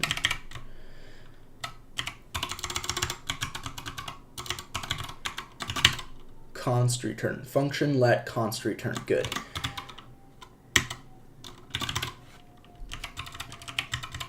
Something I don't like about Rust that I'm going to not allow in my language, because I think it's kind of confusing from a reader standpoint, is in Rust, Rust functions, and actually the compiler literally warns you now, Rust functions, the way idiomatic Rust is written, I believe that's a term for like proper syntax, the way that you are supposed to write Rust is like a function like this. The way you return a plus b is by writing a plus b and not adding a semicolon. But I don't think this is very readable on a large scale, especially when like a function returns a literal and you just see like 5 here. It's just super confusing. So I will force programmers of Noxel to return like that. I think that's more clear.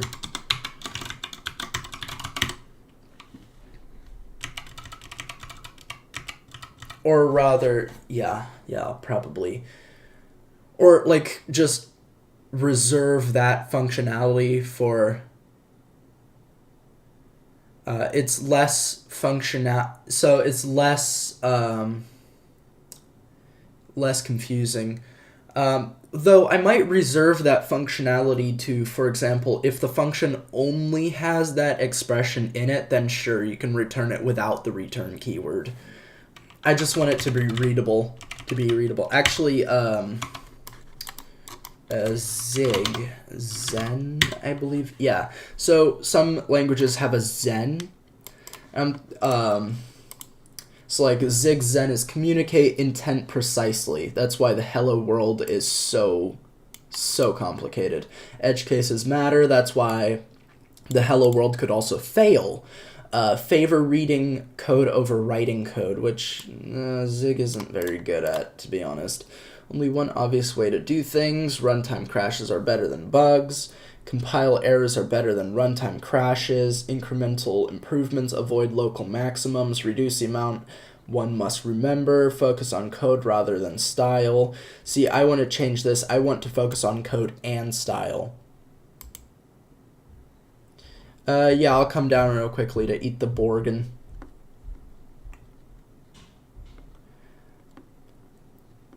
I like calling burgers something weird. Avoid maximums, focus on resource allocation may fail, resource deallocation must succeed. This is great because Zig is more memory safe than C. Yeah, I'm obviously going to have a borrow checker. Though that does open the possibility that my language will probably be as slow at compiling as Rust. So I'll probably still have very slow compile times for my language, but at least it'll be safe like Rust. I don't get the whole memory as a resource thing. Together we serve the users, of course. All right, so function const. Oh, we also need importing. Oh, wait, what am I doing? Okay. We also need to be able to import stuff. So function, so I'll move that up here. Keyword import identifiers.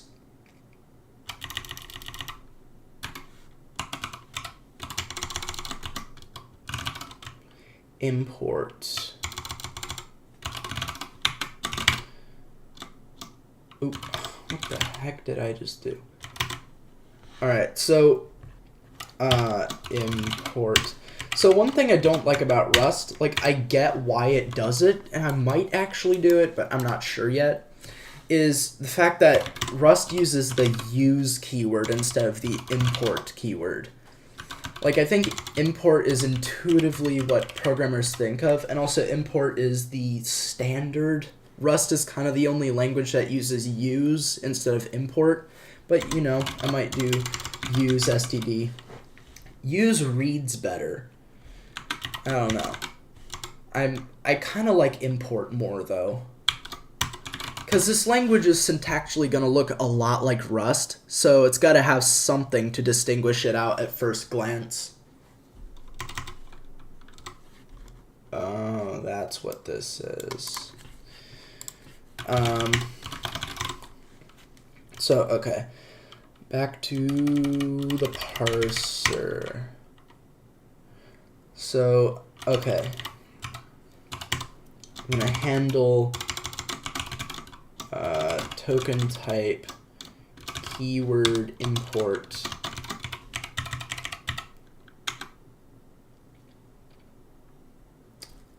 Yeah, I don't like C++ or C. They're weird. Like, the whole thing of...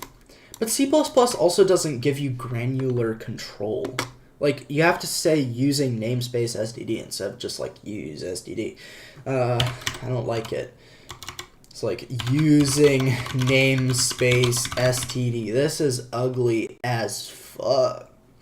So I'm definitely not going to make the user do this in my language. This is just pure disgusting.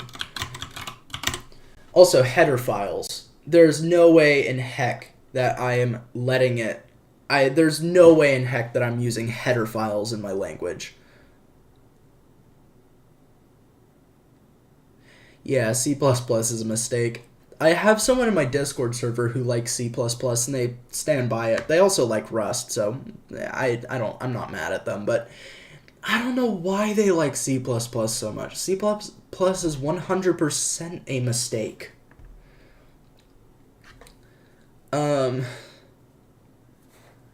Yeah, this just doesn't make sense.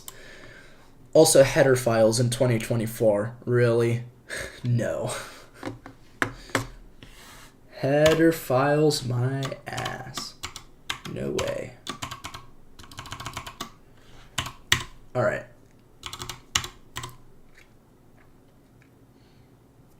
Why? Header files essentially make you duplicate, like, function definitions and stuff, and they're confusing. Like, when I was learning C, I couldn't figure out how the hell I import other files because of header files. It's just needless junk. Header files are just junk. And you have to change your header file if you want to create a new function in your file. It's a mess. Just don't. No. Modern languages shouldn't have header files. It's disgusting.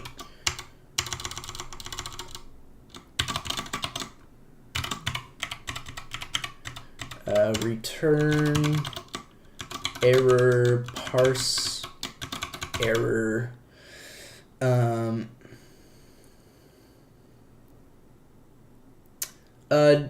No. The reason this is because keywords are a construct of the tokens. So after the tokenizer, the parser just, literally the parser only cares about keywords so it can figure out what kind of node to parse next. That's it. So like the AST, let me just bring up the AST again. All the AST is a tree for logic, so napkin.txt. You can see here that the tree doesn't care about keywords. It just cares about, like, here's a create function node. Inside there, here's a variable creation node. Here's a function return node. Keywords are just a thing for the parser. And keywords are purely in the lexing stage, because that's the easiest place to do it. And there's no need for a keyword AST node, because there's no such thing as a keyword in an AST. So you don't need a keyword enum. You just need keyword tokens. Also, an enum makes it its own separate type, which makes me have to do a lot of match statements and a lot more error handling and stuff to make sure I'm getting the correct type. Which, if I don't make it a separate enum, the compiler, like the Rust compiler, enforces that it's the correct type. Parse error kind invalid token expected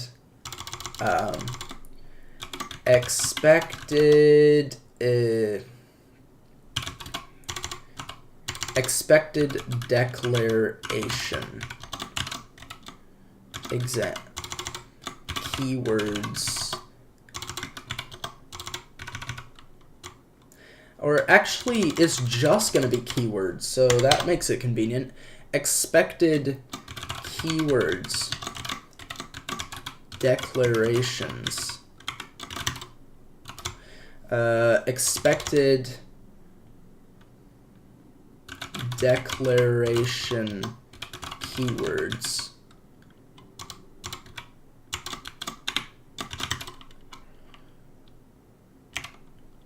I will come back to error messages later.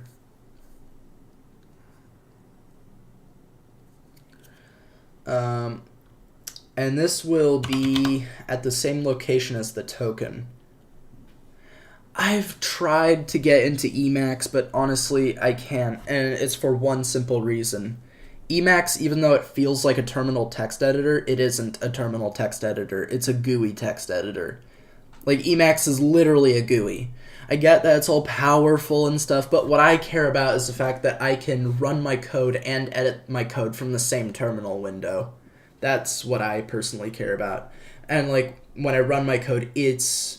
And I know I could do that in Emacs, but it's also more tightly integrated when it's the terminal all the way. So that's why I prefer true terminal text editors. Also with Emacs, you have to do all kinds of configuration, and you have to have an Emacs server and stuff. I prefer something like Helix, which is what I'm using right now, because it's basically ready to go out of the box. Yeah, like, here, let me show you. My Helix configuration is tiny. Because Helix configuration, you don't need to really configure Helix all that much. Config.toml. So, like, I'm just setting some grammar stuff. So, like, instead of nor int cell down here, I'm actually spelling out the entire thing. Mode, this is just, like, defining the layout of my bar. This is the separator characters, like down here, file picker hidden, editor indent guides true, so like this is how I know how far indenting I am, skip levels 1, so yeah, very nice. And then I also have like a languages.toml, which is just where I'm setting some language specific settings. So like I do not want to auto format with Zig and Rust. And this is some Rust analyzer stuff to get Rust hints working in Helix. So yeah, configuring Helix is stupid simple. That's why I love it so much. Token.line. Or wait, token.token.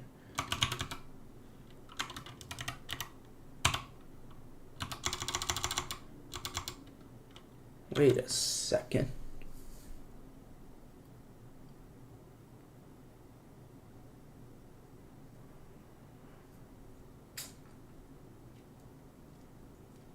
Yeah. Right, I need to create a function. So I need to parse this input into its lines. So I'm also gonna let moot lines equals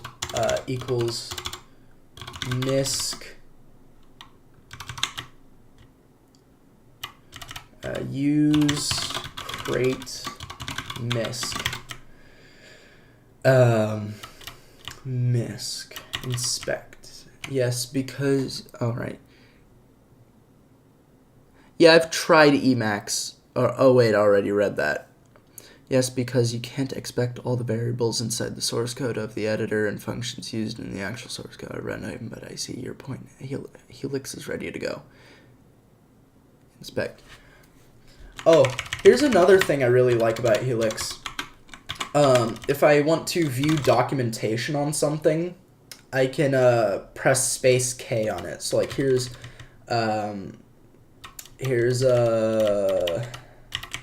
if I'm using like third-party functions that have documentation comments, it would show me the documentation comments. But here's, for example, Lexer tokenize. I can press space K on it. I can see like where it's from.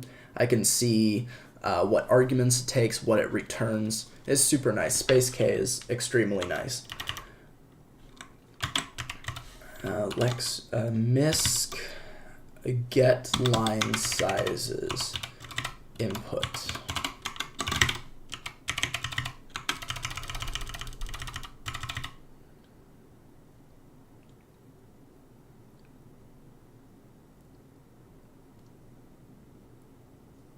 Oh.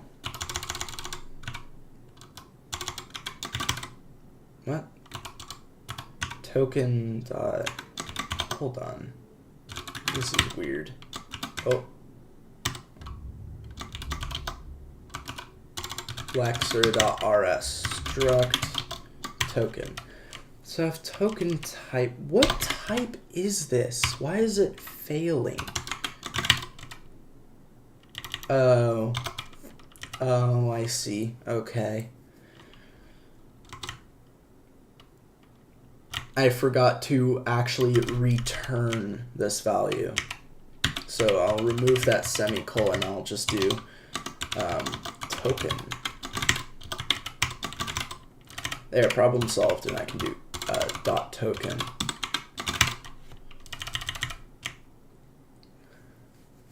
So I also want to calculate the token location. So token position equals misc dot position from index. Actually, what I want to do is create another function just to make this easier. Token, so I want to do token position. I'm going to pass in. Alright, see you later, alligator.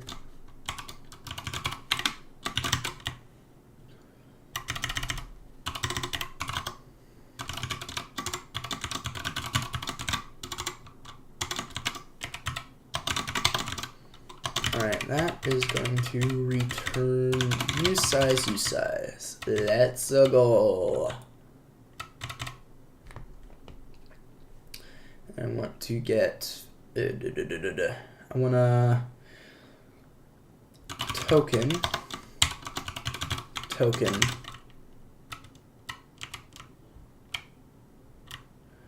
oh, did I not? Oh, yeah, all right.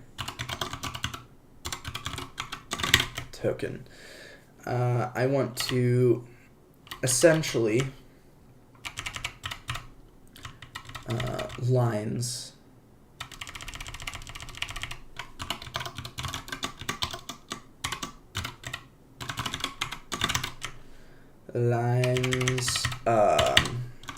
return misc dot unwrap.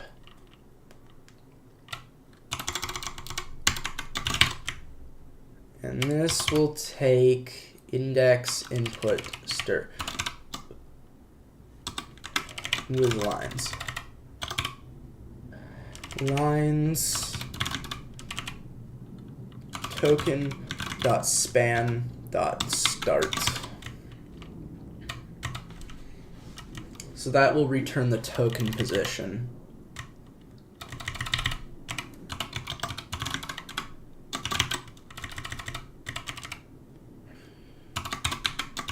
There we go. Alright, I'll be down in a second. Just wanna...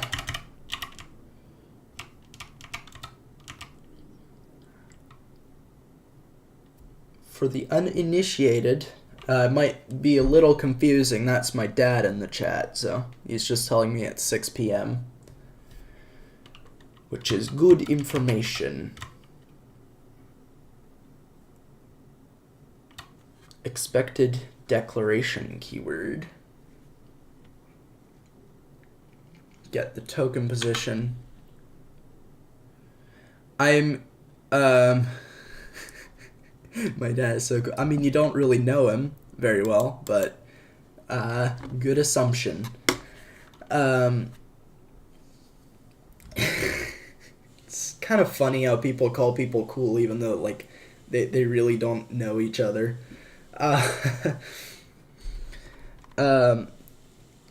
Can I ask what theme are you using in Helix? I am using Everforest Medium. Actually, this entire setup here, the color scheme I'm using is Everforest Medium, which is really good. I actually like it more than Gruvbox now. Sane. Here, I'll send it. So, Everforest Medium. This is Medium, and I'm using this. It's really nice.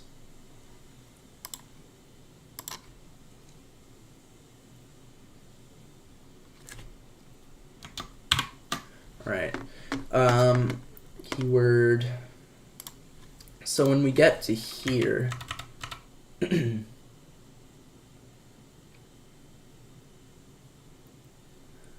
oh yeah, no problem. I just wanted to, yeah, I'm glad I helped.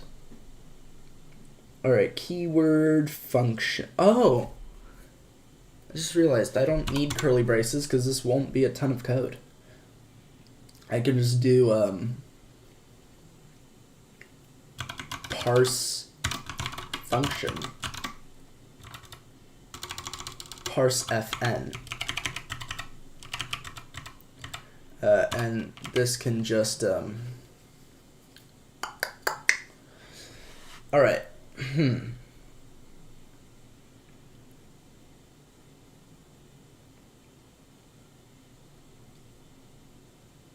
What I'm going to do is actually store an array of errors, so this way you can get more than one error, so you don't have to constantly recompile and retry every time you want to like solve an error.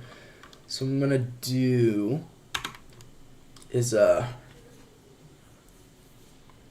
gonna create a new, so let moot errors.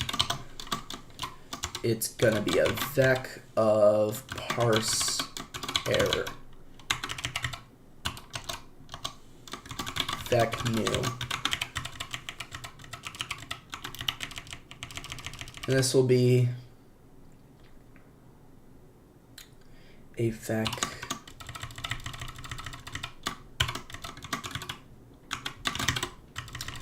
so that way what I can do is I can just return a vec, because if there's a tokenized error, that's going to be a lot of work to find more errors because the underlying syntax is wrong. So if it is a tokenized error, I'm just going to return the single error. So now,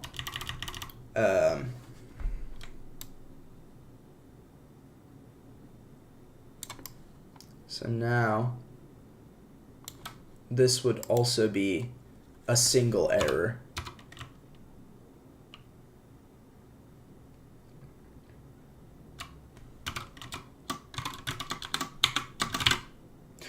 Oh my god, what do I keep hitting that makes my editor close out? I'm typing really fast for my field, so I'm probably hitting a key on accident every single time.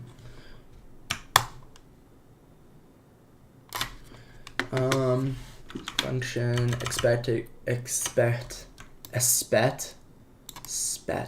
sheesh. Expected keyword declaration. Expected declaration keyword.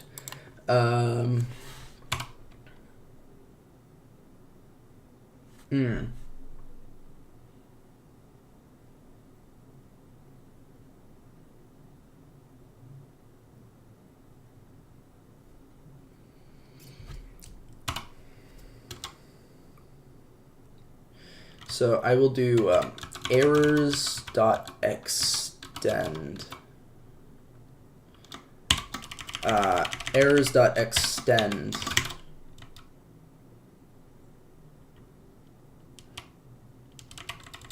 Or actually, so, okay. I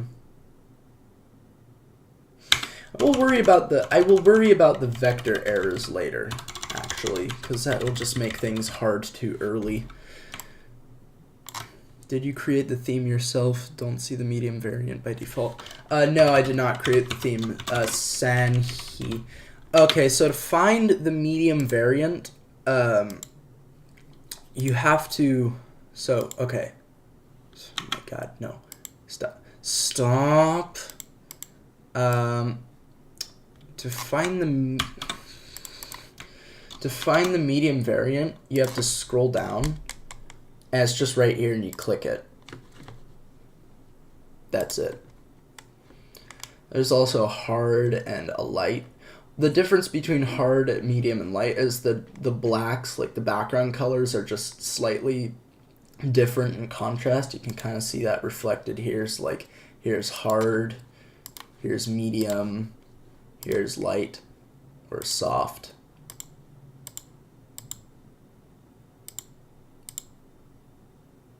Honestly, kind of like Everforest hard, a little more.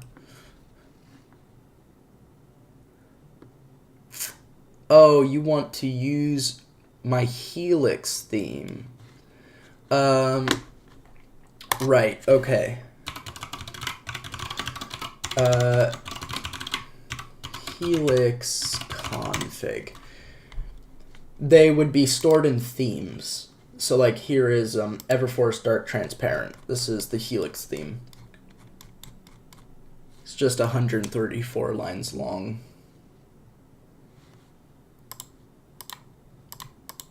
Also, I'm going to have to end the stream soon. Just a heads up.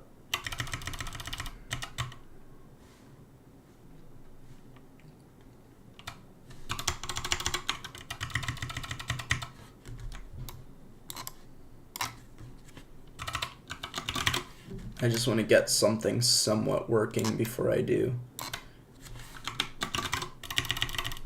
So I can feel all rewarded inside.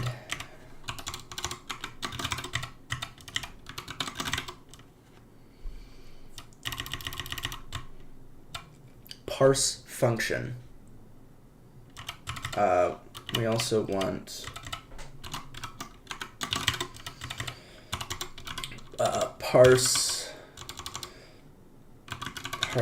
const.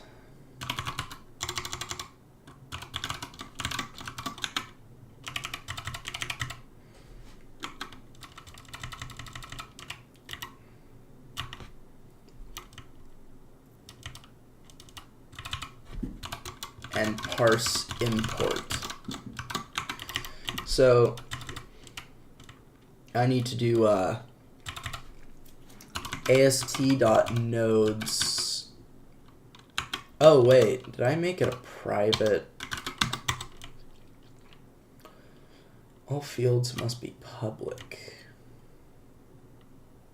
Yeah, okay, it's fine. That's weird. ast.nodes. What? No, dot push. ast nodes push.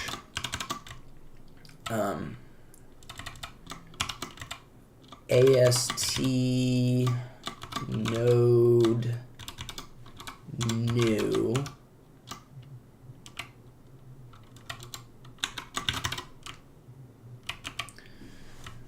ast node new takes a node kind and a span. So ast node kind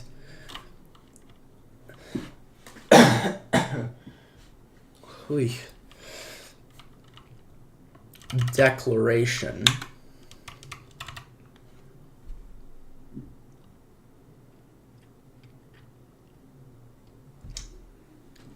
declaration, and it's the declaration will be this parse fn.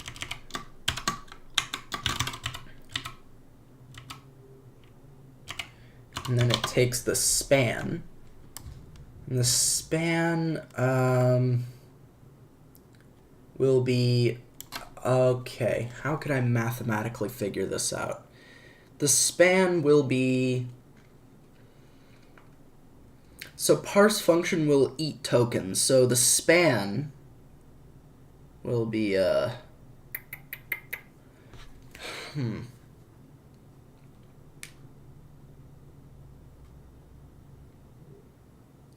This is an interesting issue.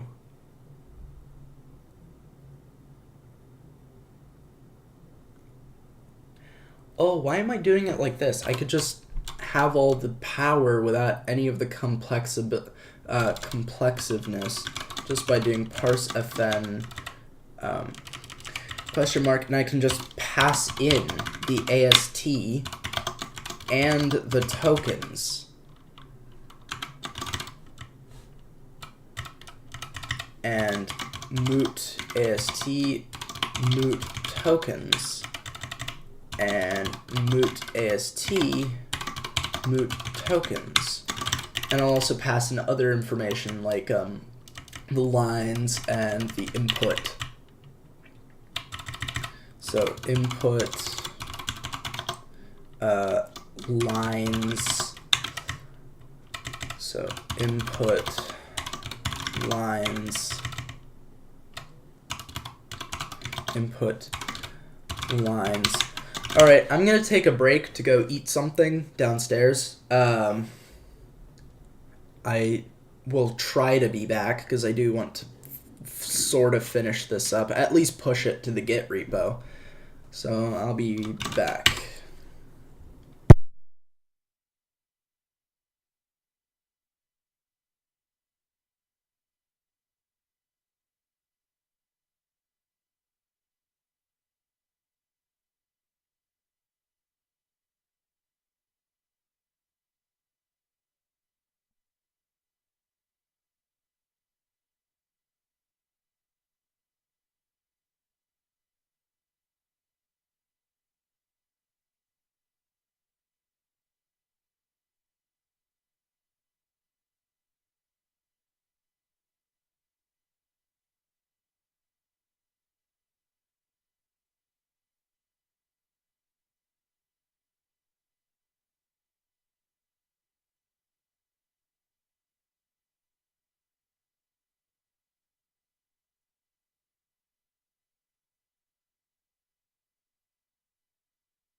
Alright, I'm back.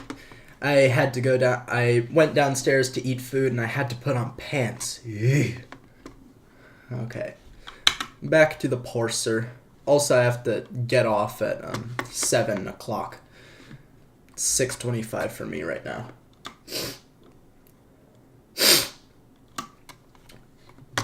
Who's watching? Just me. No. Parse function, parse const, parse import. Yay, Lalo's here. Yeah, YouTube is really annoying because I can't actually see how many people are watching the stream.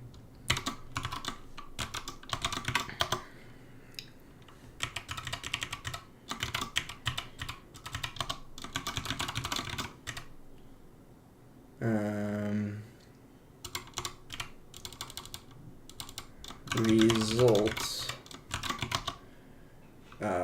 parse error. This chat window is kind of annoying because I have to constantly move it around to see errors and stuff. Oh, I just realized I could do this. That works.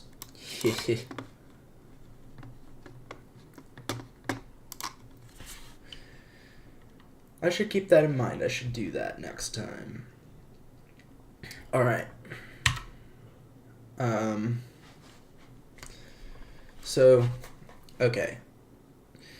To parse the function, I'm gonna get the input. The input is a stir. I'm gonna get lines. Lines is a slice of U sizes. I'm gonna get the AST. The AST is a moot AST file, so mutable reference, meaning I can edit the data the reference is pointing to by dereferencing it and then just editing it. And then tokens is moot tokens. Moot tokens.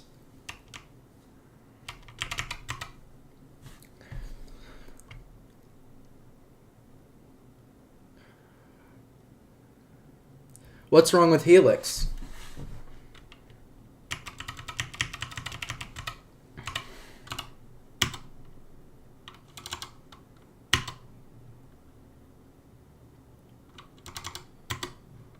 Match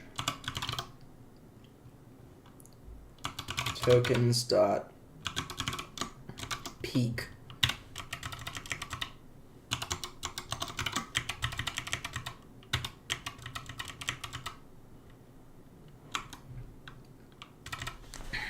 Match tokens peak. I gotta implement peak.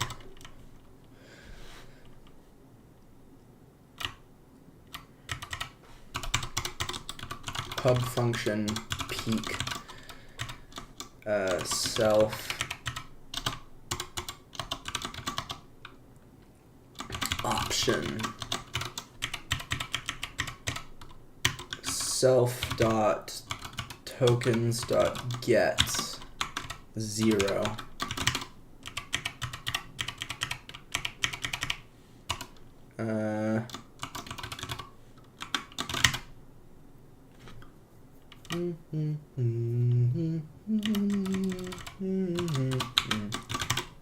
There we go.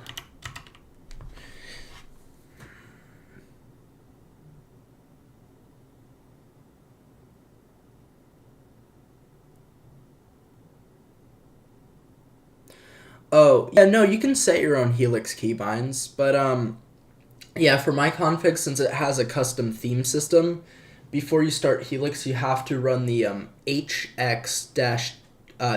So you have to source the lib file into your shell. So like if it's bash, you have to bash rc, And then you have to run hx-choose-theme.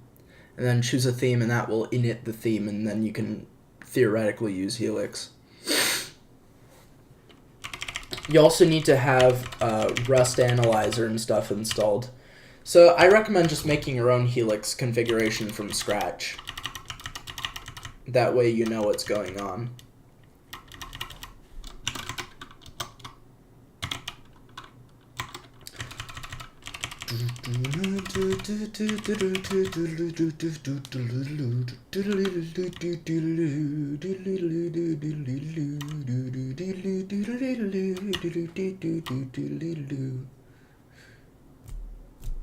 Token position.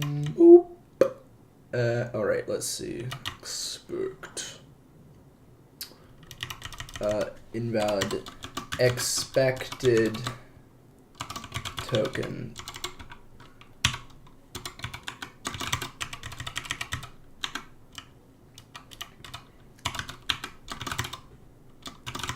Expected tokens.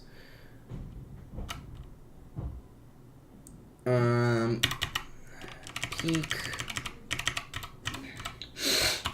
sum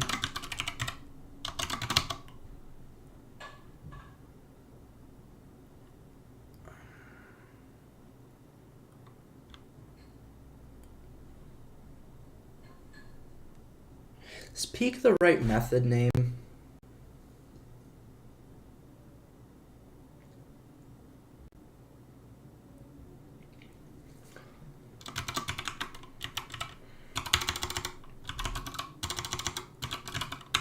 Tokens.head. Gotta rename this to head, because that's what it is.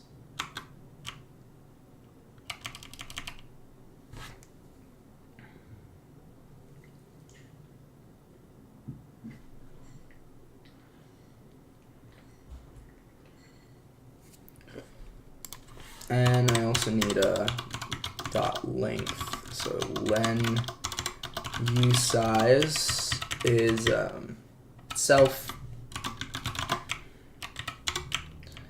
It just returns self.tokens.len.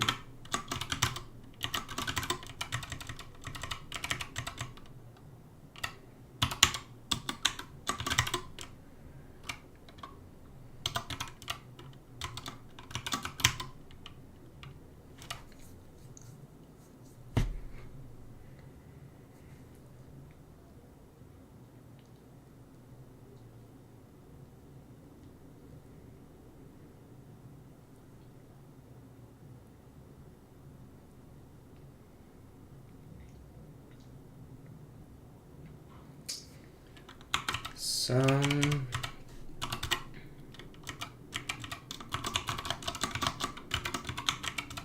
none.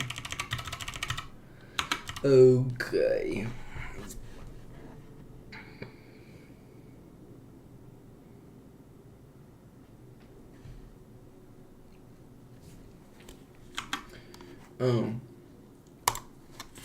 Tokens dot head. I don't want to consume that token.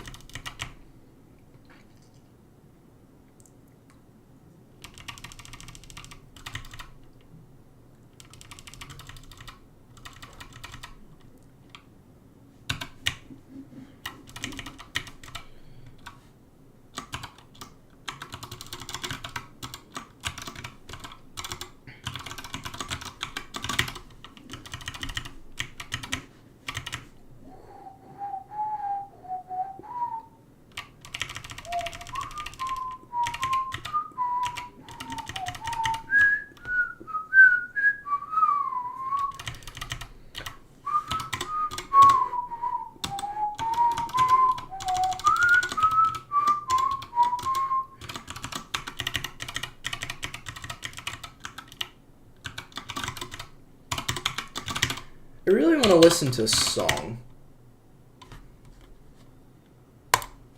Sticker brush symphony, yes.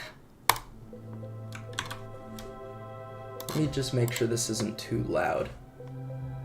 Yeah, it's good. Yay. I'll turn it down a little bit. Yeah.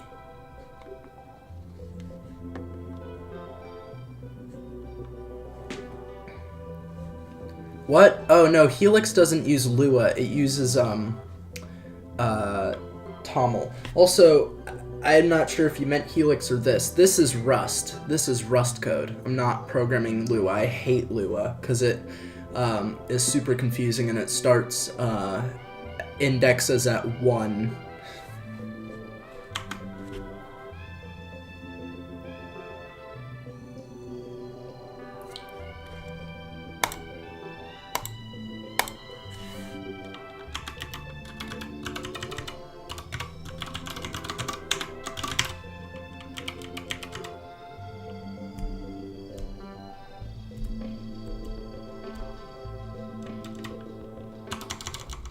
Oh wait, this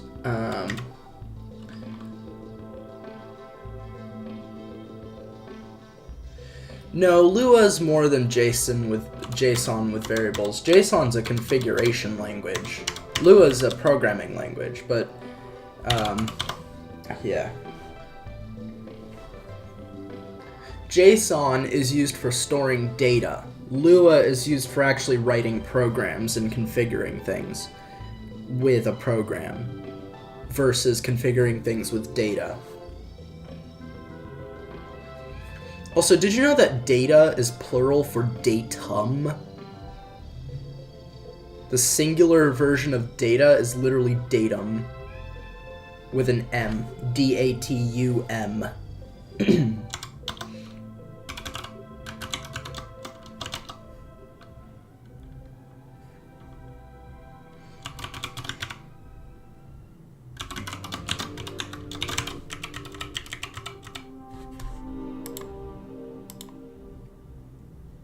Oh, cool. This is good music, too. You know what? Let's just play my entire Focus music. I don't care if I get copyright strike. This music's good.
Expected more tokens. No, wait.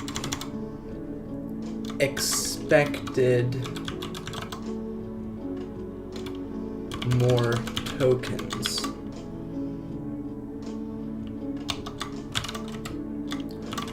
Name arguments, etc.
Okay, let's see. So if there are no more tokens, return an error.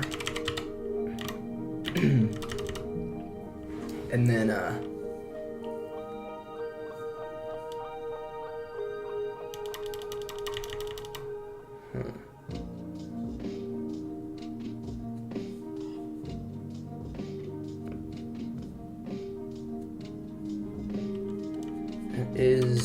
okay. If tokens.length is equal to 0, return AST.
Alrighty.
I'm sort of silent right now because I need to finish this up because I need to go here shortly. So sorry if I'm kind of silent. Expected identify expected function name.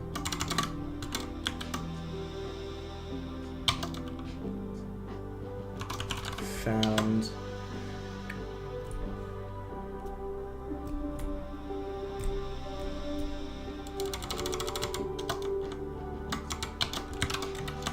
invalid token.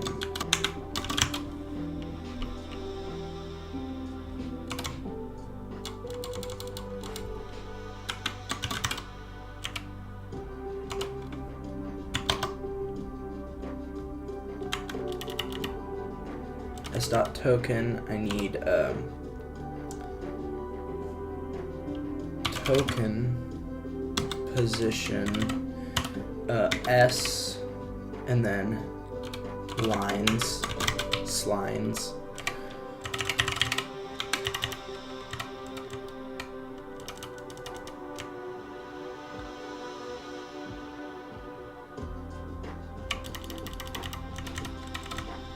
Identifier.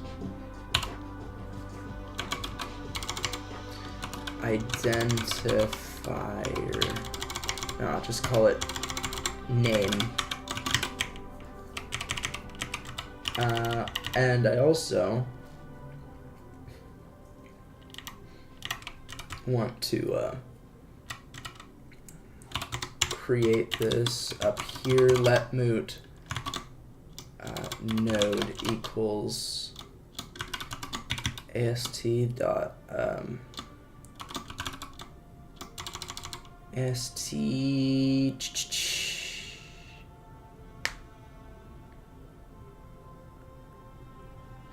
Oh, just realized something I need to do. I need to make AST node generic so every single node can have a span.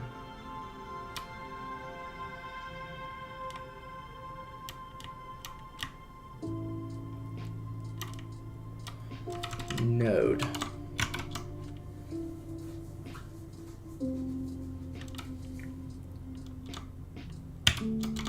T. This needs to be T. T. T. T.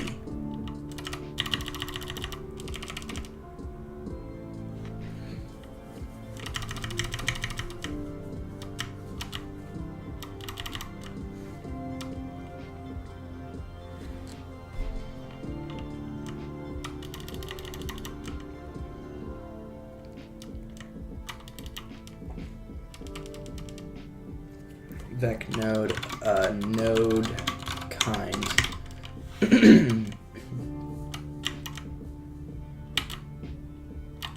And block will be node, shoot.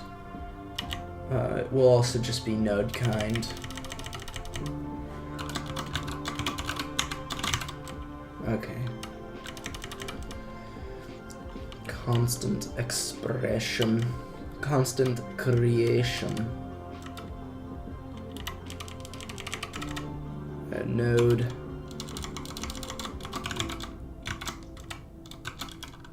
data type, node, literal. Actually, this can just be like that. Node.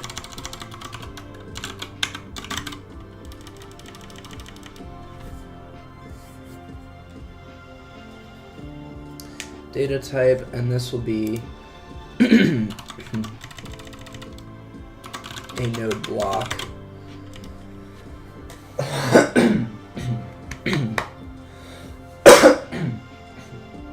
Whew.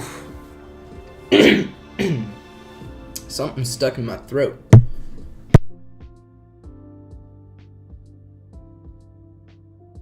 Alright, it's out. Function creation. Function call. A vector of expressions. Variable creation node expression.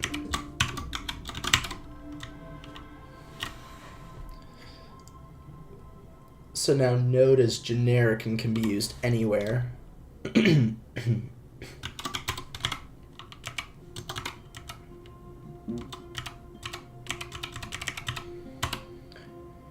st node equals node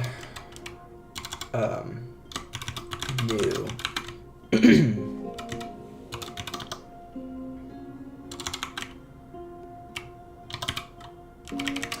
Equals node new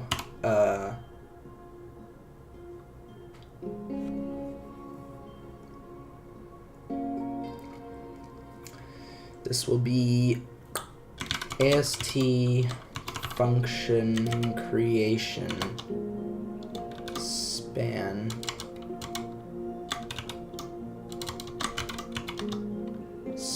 is equal to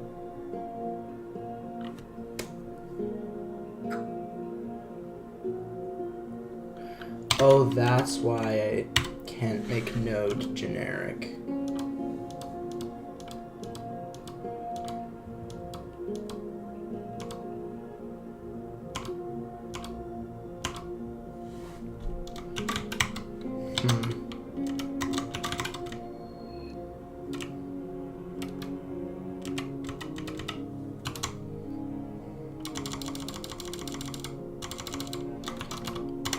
Function creation.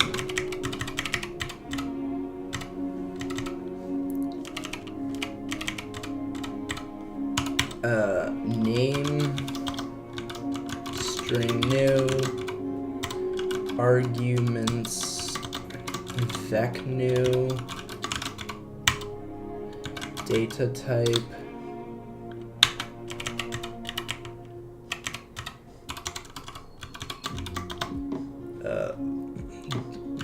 data type st data type string character unsigned void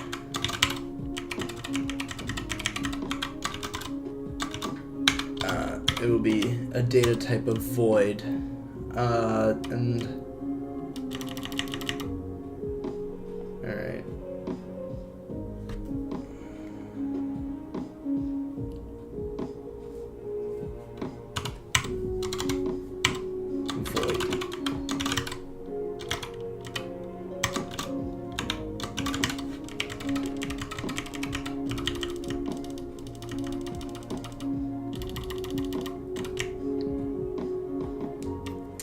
Okay, let's see here.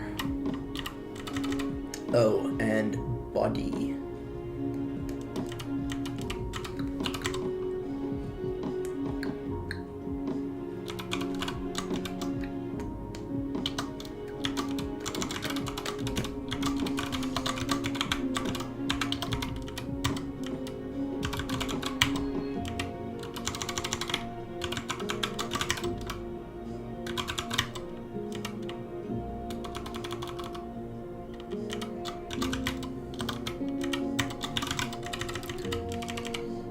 Nodes vec new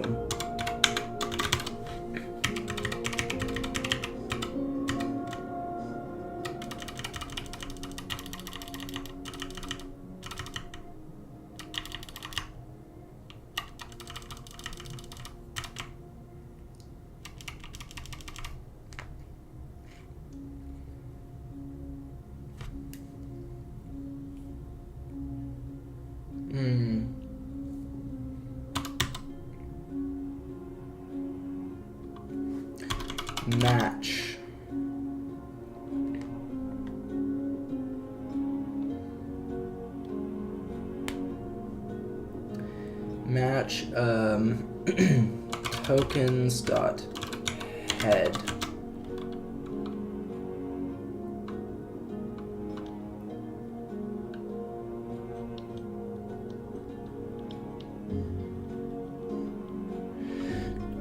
realizing I could just check the length ahead of time.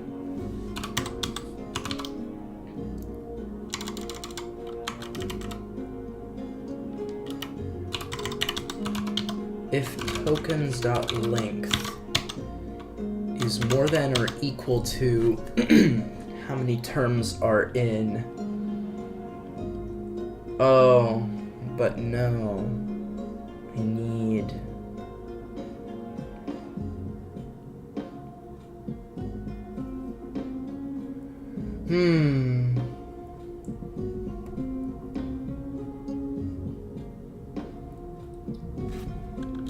No, so that's out. So that's off the table.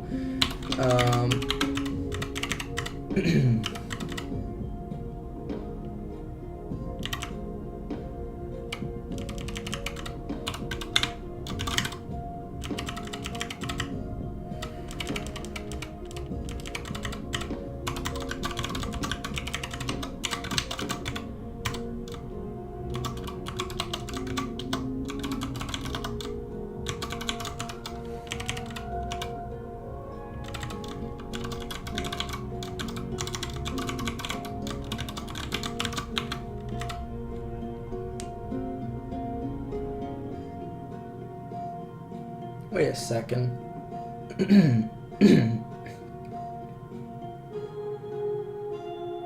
Why am I... I don't have to make this... I can make this not be embed hell, so... name... function name. Node.name equal name. So we have the keyword, match the keyword. The head should now be the identifier. And that's eaten. So now the next thing should be the open parentheses and the close parentheses.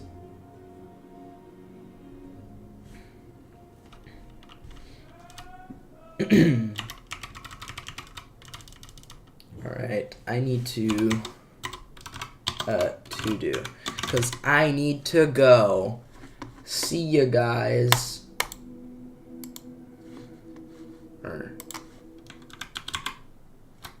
What the heck is going on? Yeah. Alright.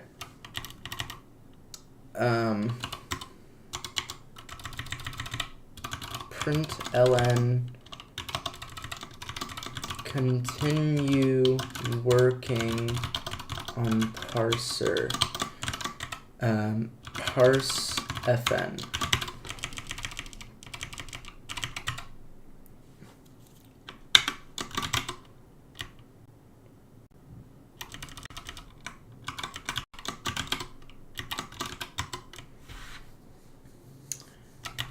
Alright, see you guys.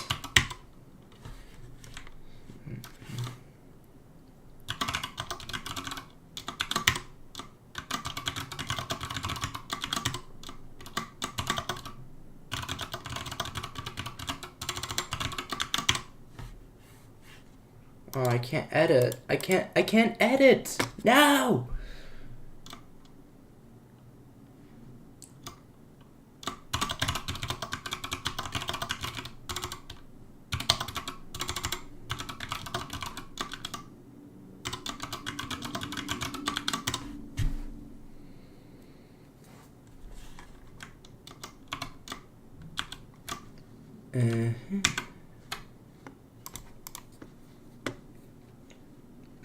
We'll end stream.